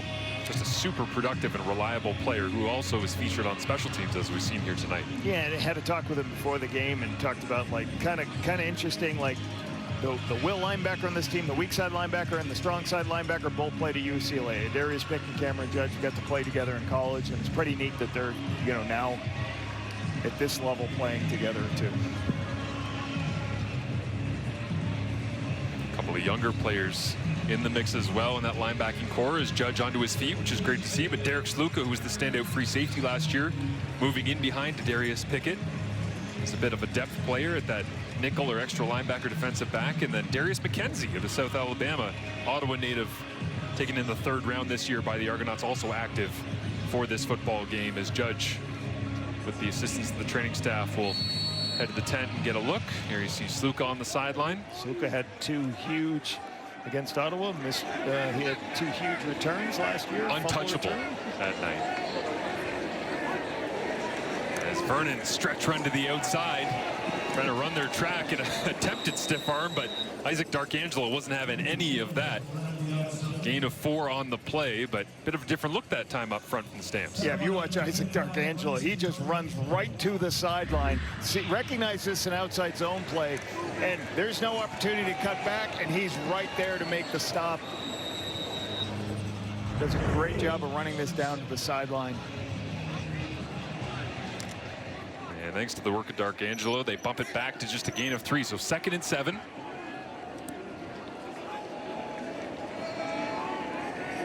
Vernon trying to diagnose coverages. They empty it out 4 by 2, and VA with a pump, and then over the middle again, running free, Jalen Philpott, and tackled at the 30-yard line.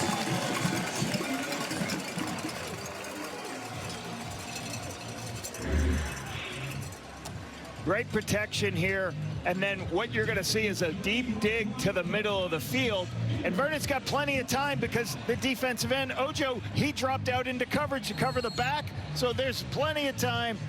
Voided middle of the field for this 31-yard gain for Philpott. VAC in the pictures, and the pass rush not getting home because they're trying to double the back coming out of the backfield. Mills taking plenty of attention. This time they'll blitz, and Mills will run away from it. Makes a move in the hole, and nice job coming downhill. Got just enough to Sean Amos. Was the one there, but a gain of 9, tying his longest of the ball game for Dedrick Mills on the ground. Yeah, good run. Bounces it outside. No contained by the Argos defense. Recognizes the picture. Gets a nice 9-yard gain. Don't you get the sense in that play before with Vernon where the most dangerous thing in the world is when he starts randomly pumping at things, you're going, oh no. Because he already knows where he's going. We don't know. Yep. Short yardage. Quincy Vaughn peels the right side of that protection. And VA getting closer with 2 minutes remaining in this 3rd quarter to potentially pitching his 6th touchdown pass of the ball game. Best thing this team is doing is having Chad Kelly in offense sit on the sideline. Absolutely. So they are now 9. They've had 14 second downs, 9 for 14 converting. Staying on the field, making their plays, plus a bunch of explosive plays for touchdown. 4th score zone trip of this Thursday night football matchup as well for the Calgary Stampeders. They've got plenty of kicks at the can. They've made the most of pretty much all of them. Now Vernon thought about escaping out, bounces off his own running back, and then fades this one up for grabs and incomplete, looking for Tevin Jones. I was going to say, if he turns that one into magic, then we know something's happening. I was a little worried. That was kind of a blind throw by Vernon. He felt pressure on the inside, spun around. There is some good push by the only. He doesn't like where he's going. He feels a little bit of the dent of the pocket. So now he starts scrambling. And I don't know. I think that's a blind throw to Tevin Jones. Gets protected right there because that could have been ugly. It's that kind of night, though, where he looks up and sees red, and it could have turned into another score. That's just his 4th incompletion of the ball game for Vernon Adams Jr. Takes the snap here against 5-man pressure, and off his back foot, fades it to Dejon Brissett in the back of the end zone. Incomplete, but flags fly.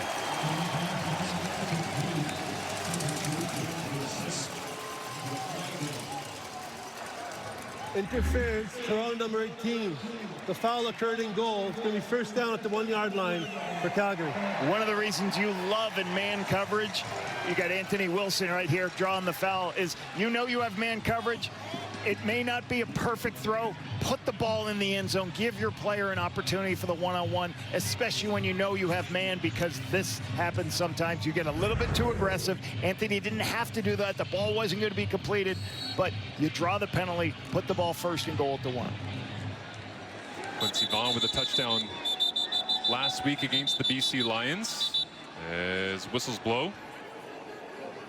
And we have a return of the McMahon Rabbit. The McMahon Rabbit standing on the University of Calgary shield in the end zone. Stampede Bowl. He's excited. I mean, just wants to watch. I don't blame him. I think he wants to race Milt. I think that's what it is. He's like, where's Milt Stegall? I can beat him. He just wants to watch VA. I can't blame him. He's just sitting there attentively. This is kind of interesting. We're just gonna sit here and watch a rabbit. Okay. We've had the rabbit inside McMahon, you know, running to the end zone and scoring a touchdown to the great joy of the crowd. Now, so we're running a play and he's still on the field. Yeah, okay, we'll keep an eye out. Better hope they don't throw the fade here. Vaughn under center, plunges to the left-hand side, and Calgary extends their lead.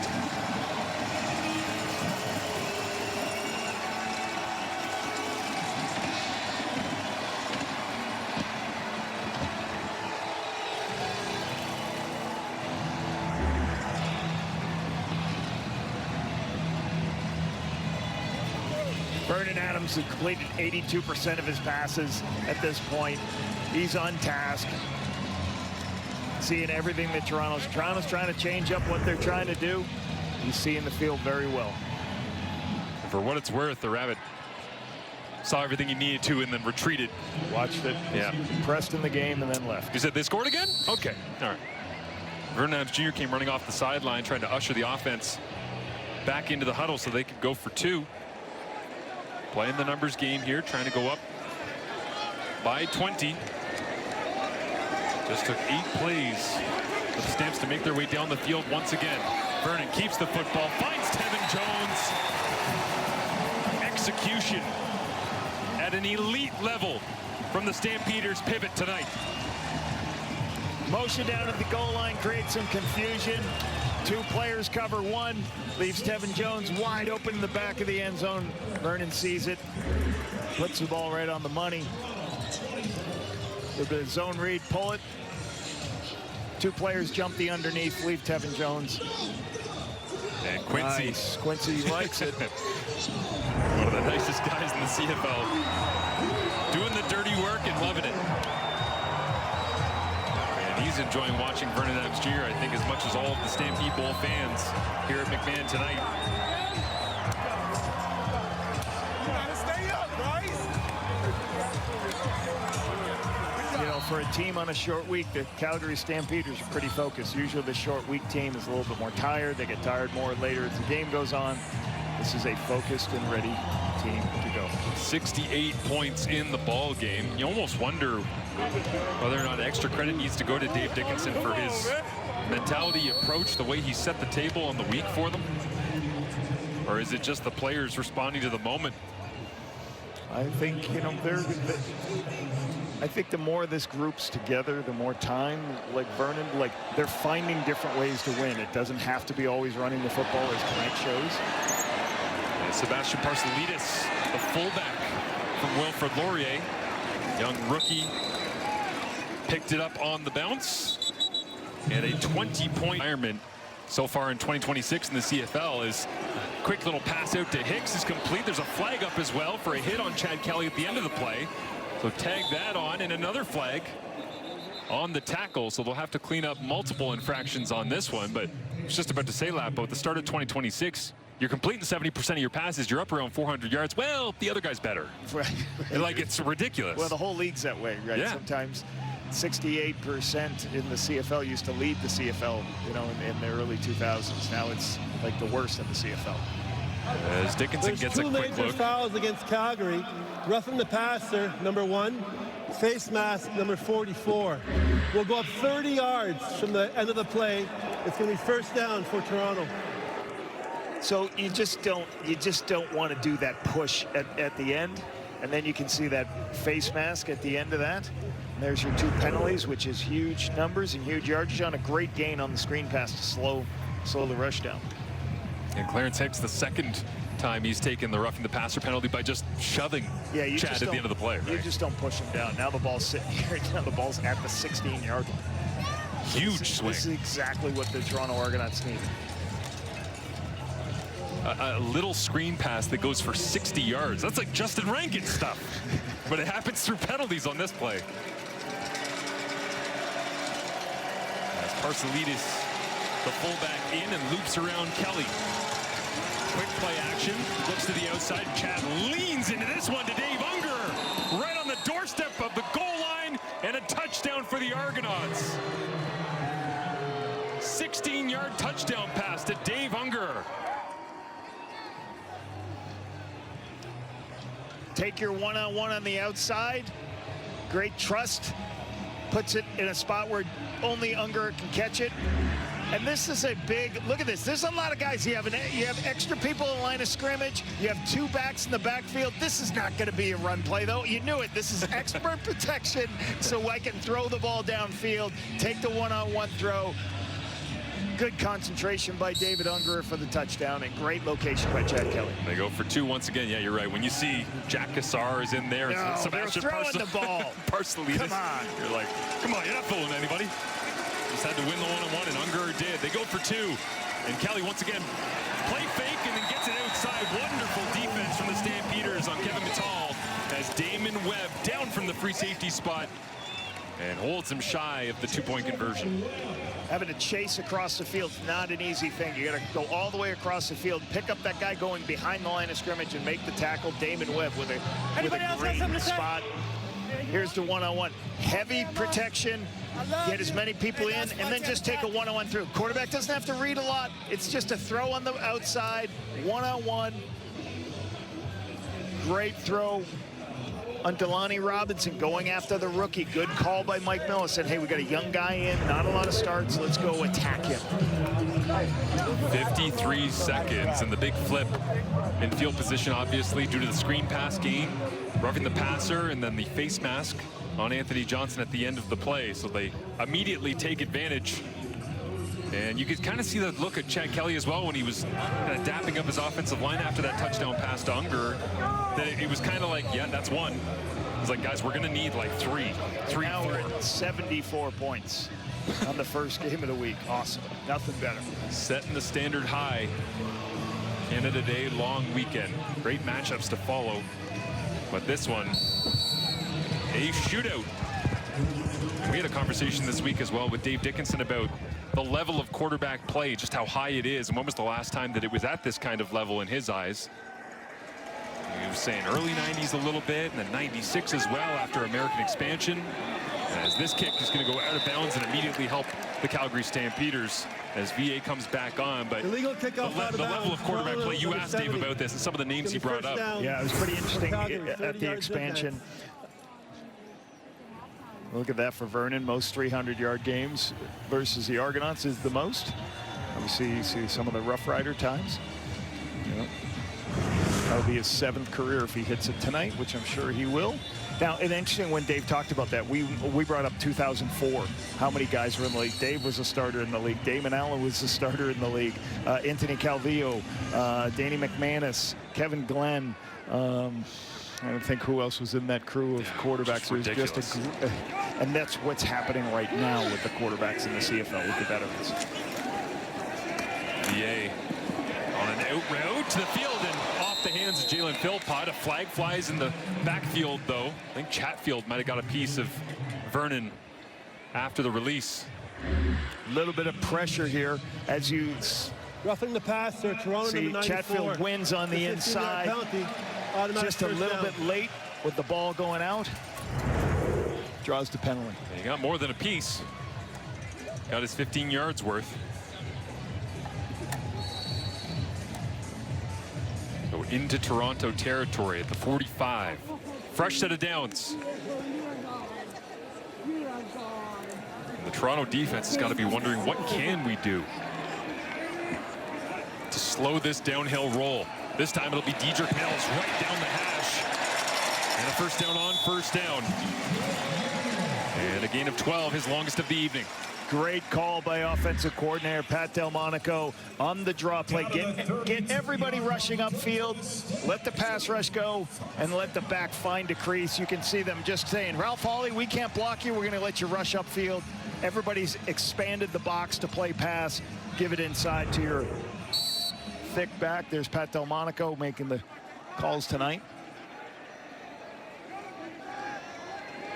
Calgary this time puts a whole bunch of receivers into the short side of the field. They'll hand it off once again as Mills spins off contact and right down the same hash. Just different ways to get to the same point this time around. But Mills, this is when he usually starts to heat up in the fourth quarter with bodies worn down. Quincy Vaughn helping out a little bit. You see him kicking out. Dedrick Mills with great balance to get north-south and get that extra carry. And sometimes when you don't get a lot of carries in the game and those running backs start getting a couple of carries, they just keep their legs driving. They just say, hey, you can keep feeding me the football. I'm going to keep making plays. You'll want that. Run the clock down. Don't give Toronto time with the ball. That interior of Zach Williams, Chris Fortin, and Christian Kanu working right now as Dedrick Mills gains momentum. And that'll be another first down. And at this point, with a 14-point lead, you're in field goal range. Every opportunity to snap this ball, you would be what we would call, the terminology is turtle. Like you're in a situation where snap the ball with 2 to 3 seconds left. Take as much time off every snap the rest of the game to prevent opportunities for Toronto. So that situational football should be happening here, watching the clock run all the way down. And Vernon, you can tell, kind of trying to balance that turtle mentality alongside getting in and out of the huddle and having tempo as they send full blitz this time, and Mills makes the first man miss, but Toronto came after it and timed it wonderfully on that snap. Yeah, and this is going to happen sometimes when you have blitzers off the perimeter. And you can see Owen Goss is coming off this front side edge, and he just stops the back in his place, and then everybody else is showing up. You have to sometimes either have passes built into that to protect that, or you got to be better on the perimeter. The receivers didn't do a good job protecting that edge. Jean Brissett, I think, took a big blow on the edge, but stays in here on 2nd and 11 after the loss. Vernon with pressure, rolls to his right, pumps, takes off, uses the legs, nobody's looking at him. And Vernon Adams Jr. will score, this time with the legs. 22 yards.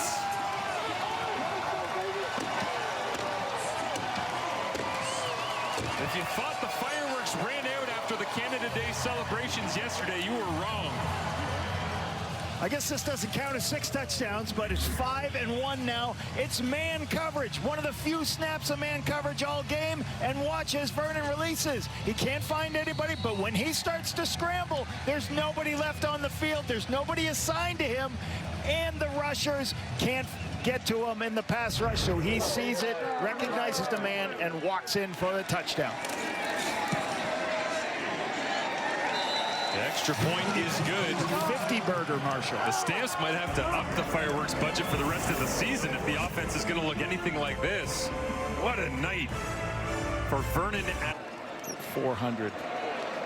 51-30. Sensational stuff from the Stampeders offense here tonight as Janarian Grant spins away from the first wave and gets wrapped up and brought down. Ojutalayo makes another special teams tackle. He had 4 in the game last week against BC and tagged down a couple more on top of that one tonight. Yeah, Laome, like I know last year or last spring when he was drafted, everybody in the Stampeders organization said this kid's going to be a great special teams player for us. And we're going to develop him as a receiver, but he's going to do great things on special teams. Like you said, 4 special teams tackles last week and a nice tackle on Janarian Grant right there. An elite special teamer at Wilfrid Laurier. They worked him in as a receiver, so he's got potential, but right now doing the work on specials here in the pros. As Kelly rolls to the right and looking deep to short.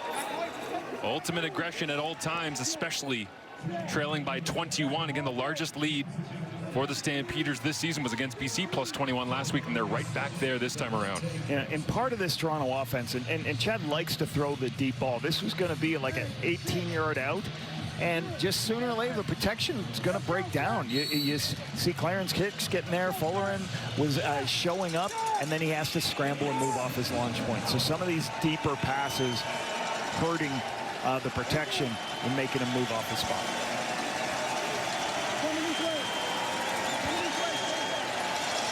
Kelly with a blitz coming, gets it away and intercepted.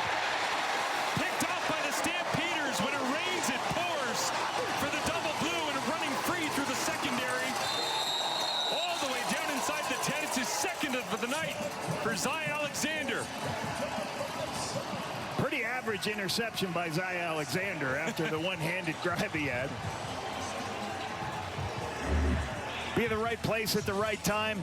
As Kelly climbs the pocket, he's trying to throw over the top of the linebacker. You can see he throws it a little bit high, but it ends up behind Mattel. Zai's in the right spot. Good return here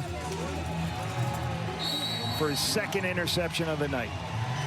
Stampeders 4 for 4 inside the score zone, as Alexander, rightfully so, celebrates a multiple interception ball game here at home in the Stampede Bowl. And now Vernon Adams Jr. looks to punctuate another drive. Bobbles the snap, has to try and get away. Pressure on, shovels it left-handed, and that's number 6. Magic from VA.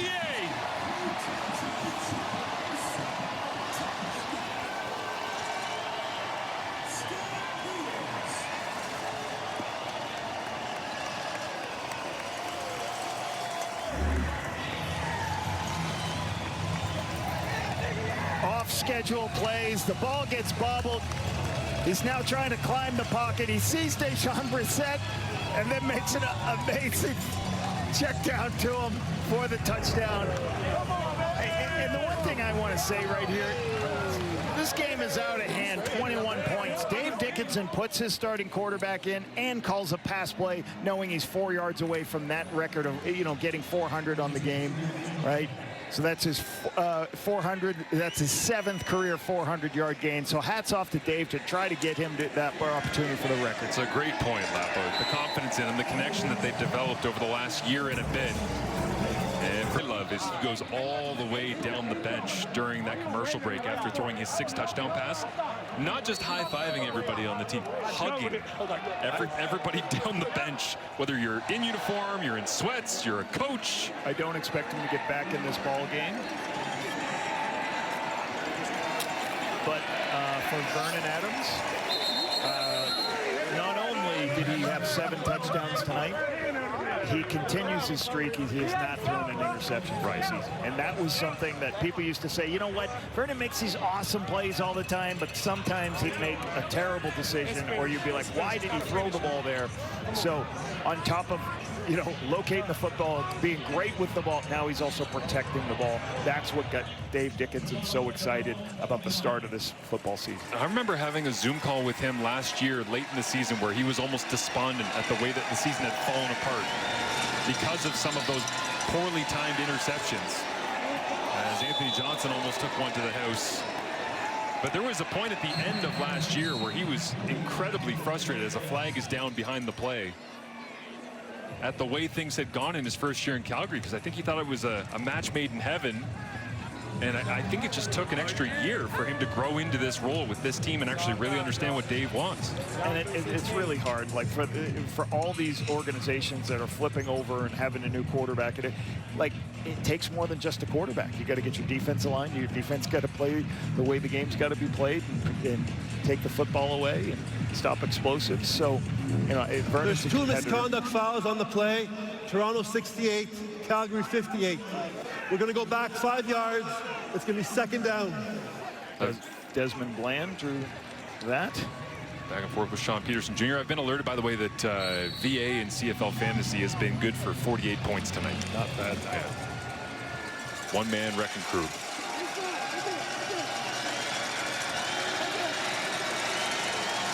And the Argos They've still scored 30 plus like every game this year as Clarence Hicks gives chase. And finally Hicks, after taking a couple of late shots, gets a clean one on Chad Kelly. I think this is going to be intentional grounding. Yeah. Behind the line of scrimmage. It looked like intentional grounding. Unless they're going to say it's intentional late hit. grounding. Yeah. Toronto number 12. It's a loss of down. It's going to be third down. So as he scrambles off to the right, I mean, there's a back there, but there's no shot of where he's thrown this close to the back.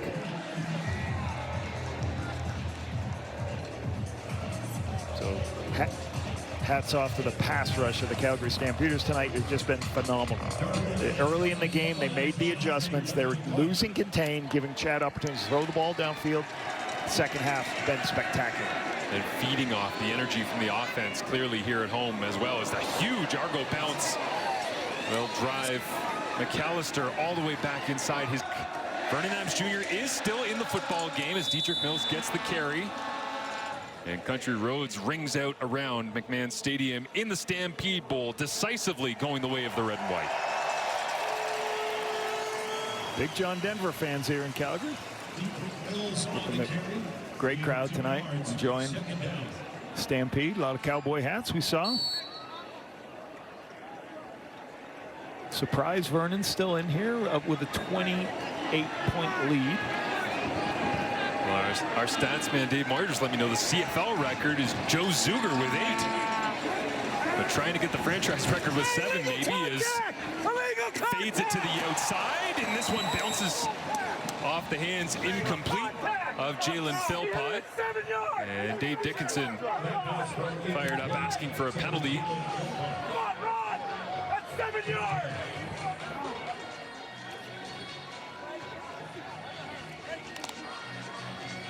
The punting unit will come out. We haven't said that very often tonight for the Stampeders for obvious reasons. Dave Dickinson wants an illegal contact. So the contact happened past 5 yards. Janarian Grant catches the 51-yard punt. Great punt. Put it where only Janarian can catch it, right on the sideline and run out of bounds. It turns out that Mark Vassett's been bored standing on the sideline and decided to boom one. And Nick Arbuckle into the ball game, so Chad Kelly will get the remainder of Thursday night football in week 5 off. Again, not a bad night overall from Chad Kelly, but Nick Arbuckle, again last year, in place of Chad Kelly, putting up massive numbers for the Ryan Dinwiddie at that point led Toronto Argonauts offense. And it looks like Kemp, the right tackle, jumped out of his stance a little quickly here. Procedure, Toronto number 61. 5-yard penalty. Will replay first down. Got a new center in Desmond Piazza as Nicastro's moved over with Dakota Shepley being out. Some of these cadences maybe, or the timing of the snap and the cadence may be off a little bit. And another flag. And Kevin Mittal very gently asking for it to be against Calgary. We got a misconduct penalty. Calgary number 96 will go up 10 yards. It's still first down. Jalen Hutchins, probably with a little bit of a conversation that he doesn't need to have. And he's leaving the game. Taking him out. You were geeking out watching him on film this week. He was like, you know, you talk to the coaches about him. He's undersized. They say he's 6 feet. There's no way he's 6 feet. But he is an immovable object in there. And they just said he's a high character player. Toronto goes to the ground game as the clock rolls, and Sam Hicks adds to his tally on the day across the 55-yard line. And we see Zy Alexander, who has the 2 interceptions, coming up a little bit weak in the lower body after that snap. And what I love about, like, as I'm watching this defense play at the end of the game, Vernon Adams got his helmet off. He's the biggest cheerleader for this defense right now, cheering on the guys. And when you talked about Vernon coming to this building last year, everybody talked about his energy. Like, it's infectious. We love when he shows up in the building, everybody's ready to go. Arbuckle, the veteran, rips it to the wide side, but seeing him on the bench with that shot specifically reminds me of last year when they were at home against the BC Lions, Lapo, and he threw a couple of bad interceptions in the first quarter and ended up getting removed from the game. It was PJ Walker came in, he got hurt, Quincy Vaughn got dinged in that game. It was just a terrible night for the Stampeders, but it all began with what you were talking about, which was the untimely Vernon Adams Jr. interception that set the tone for the entire football game. If he's going to remove those and make miraculous plays with his feet and smart decisions with his arm, Calgary is set up for a great year.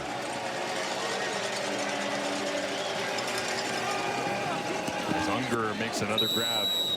Good throw on the outside. And I talked about it with Chad Kelly. No different from Vernon Adams. The quarterback's #1 job is to provide hope to the organization. Right.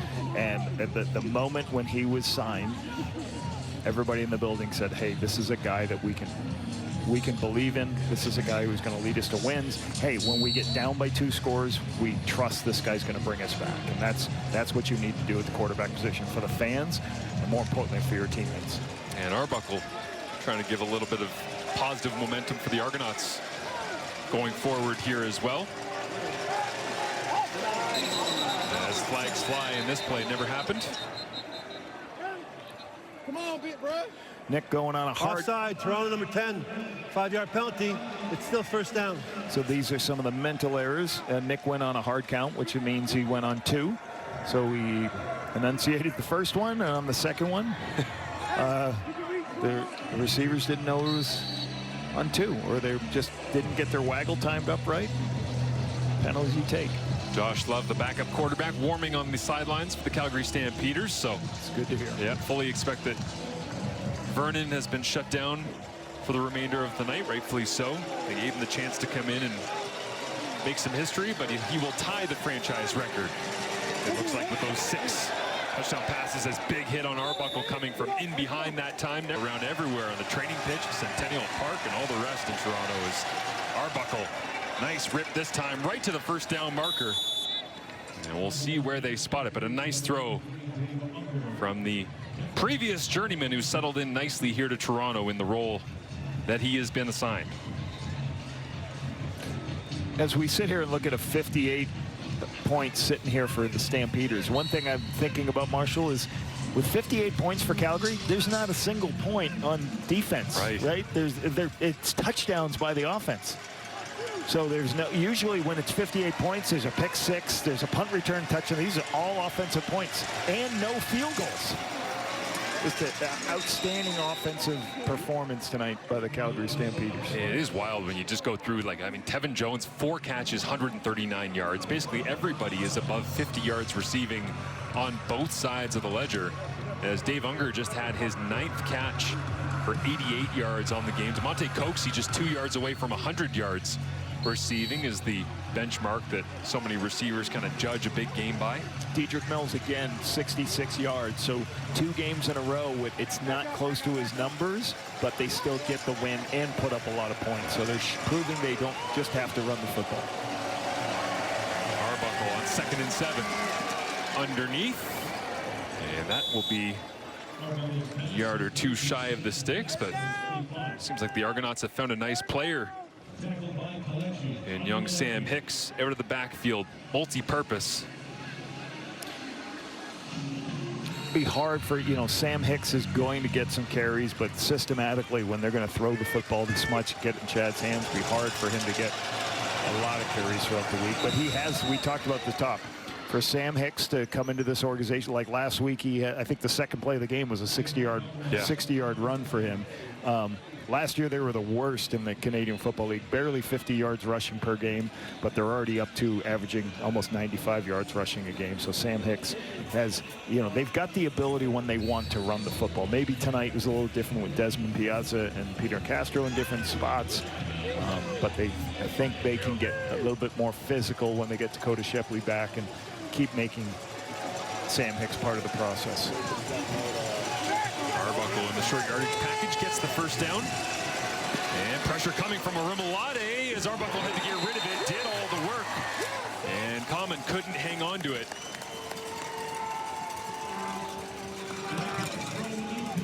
Benny Sapp getting a nice knock on the ball. After 1 week, get in there. And Falarna Rimolade off the edge, talking to us this week about just the load that it takes to actually play all the way deep into a game. Well, here he is late in the fourth quarter and still firing off the football, which you got to think is positive momentum for the way his season will trend as well. Talk to him about being the only player from the Ivy League left in the Canadian Football League, a Dartmouth grad. He has plenty of support from the guys that he played with in university. As Arbuckle down the field into the end zone. Wonderfully placed football and a great catch by DeMonte Coxie.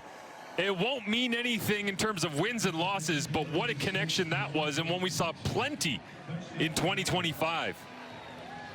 The location of this ball is amazing by Nick. Leaves it out there, and then Coxie's got to leave his feet to make this catch. Great concentration. Sees the one-on-one on the outside. Jumps outside. A little bit of push hand play right there, and then runs by. But this is good. Watch his concentration to tip it back to himself for the touchdown.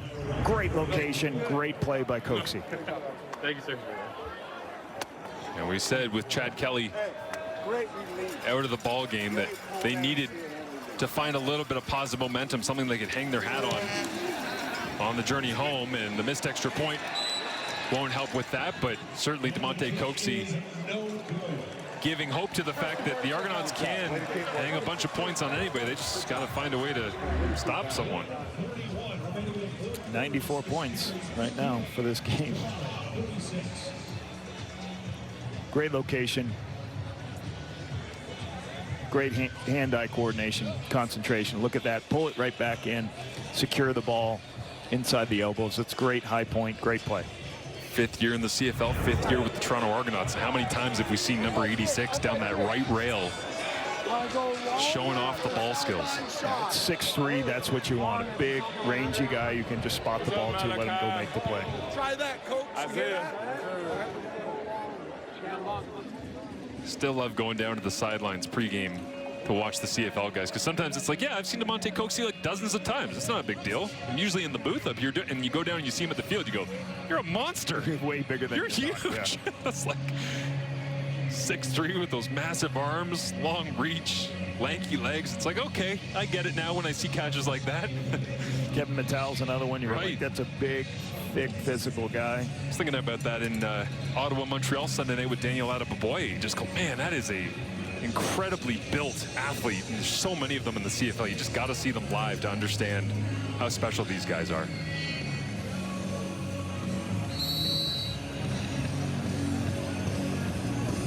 The onside group with Liram Hairolahu ready to put it back into play. Dejon Brissett, the former Argonaut, waiting back. It won't make it there, and it's Brooks as the ball is loose. Flags out.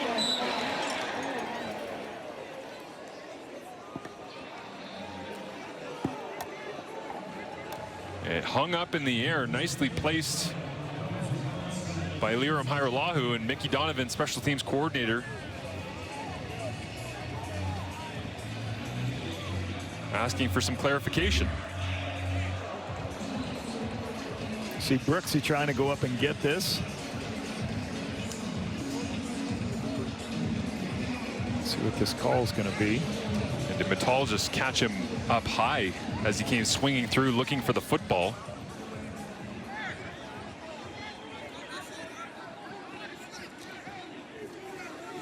It looked like he have a major foul roughing, Toronto number 10. Blow to the head. Since Toronto recovered, we'll go back 15 yards and re-kick.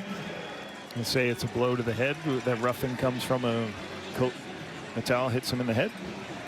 15th penalty against the Toronto Argonauts for 134 yards in the football game. Both coaches focused on minimizing some of the unnecessary penalties. That one obviously tough for Kevin Mattal. He's going for the football.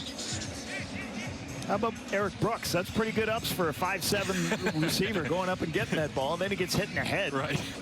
Pays the price for it. Yeah, crazy penalty number right there. 15 for 134.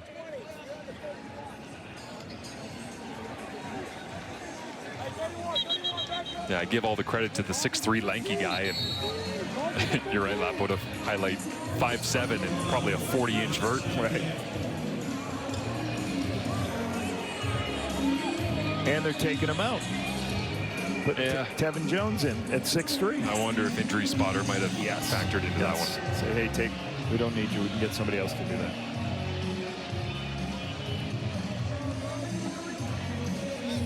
So Hairolahu will try to hang it high once again, and Kevin Mittal will give chase once again.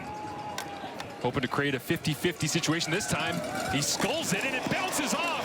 The Stampeders rolling around, and they blew it dead. Still out. But it was still out and loose. They say now Calgary has recovered. Yeah, signaling. Or no, they're saying Toronto football. Yeah, the ball was still loose, but I guess after that whistle, they clarified that it was Toronto possession. Ball kept. Yeah, you always want to. You're always telling your officials, hold the whistle as long as you can.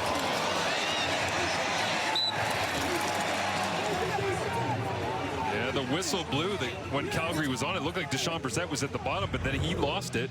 And as play continued, Toronto was on the football. Yeah, the ball was never recovered. No clarification on the inadvertent whistle, I guess, but regardless, we saw it. We understand. Well, you know, certainly fumbles can happen when a whistle happens. Instant replay can overrule a whistle on the field if it's instantaneous and happens right away. So you're always taught your players play through whistles. Great kick by Hairolahu as well. Two Amazing. Great kicks. Yeah. Laram puts him in a position to get both of those onside kicks. A lot of times you see guys kick it out of bounds or don't kick it 10 yards. So Laram execution on the onside kick was excellent. And a lot of times you think, oh, you just pop it in the air and it has to go the perfect. No, there's like 17 approaches for guys like Laram that they can, as flags fly, blowing this play dead. But once again, pre-snap. But good reps. Procedure, everybody except the center. We'll go back 5 yards. Still second down. It's interesting right there, calling everybody out but the center, or calling the center out. But Desmond Piazza, right? Well, unfortunately, I guess he doesn't know the cadence because everybody else did. Yeah, Domenico Piazza like, was. Hey, was this really on one? Oh, I'm sorry, guys. But these are great reps for Desmond Piazza, you know, the first-year player to get some reps in the game. McGill product. A lot of people believe he's got a high ceiling. His nice outside juke that time away from the would-be tacklers, DeMonte Coxie. Yeah, he was drafted by the Elks and then released by them in June. Went back to school last year. Micah Tights giving chase at the end of that play on DeMonte Coxie, who bumps his total even higher in the ball game, up now to 6 catches for 127. And stunningly, Calgary only has 2 more first downs in this football game than Toronto, in large part due to the fourth quarter numbers. And they'll add to their net yardage as well for the Argonauts with Arbuckle and great open field moves by Sam Hicks. Spectacular run by Sam Hicks. Nick Arbuckle doing great things, checking it down, seeing the picture inside. Then he goes, all right, I got the check down. Get in Sam Hicks' hands, let him make some people miss. Stay back on the field, keep going to the next play.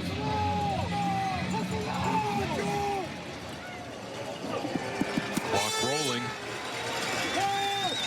Pass rush off the edge, and Sean Peterson Jr. looked like he just bent the edge enough that time to get around on Brandon Kemp and cause a little bit of discomfort for Nick Arbuckle.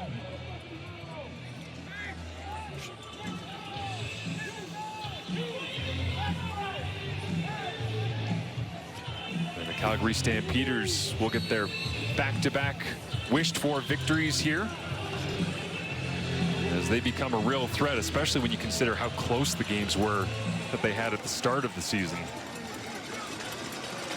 Could have been 3-0. Instead, they came into this one with just last week's victory, 1-2. Balanced the sheet at 2-2 now as Arbuckle, nice sleight of hand, slid that one out of the right palm and completes again to Coxie, whose numbers are going to be just huge by the end of this one because of garbage time.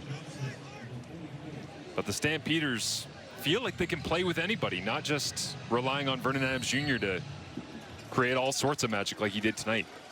Well, and when you talked about the West, you thought about, like, you know, every team's got the abilities. You know, we did see the struggles of the BC Lions to start the season, and now you start to see everybody's starting to say, all right, like, we can all finish first in the league. We're in this point, so, you know, Dave Dickinson just said, hey, we like our team.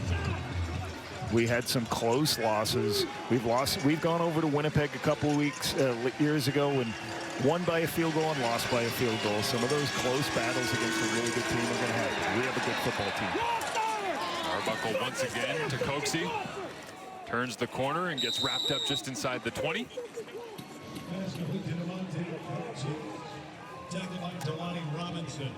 And 900 yards essentially of total offense between these two clubs.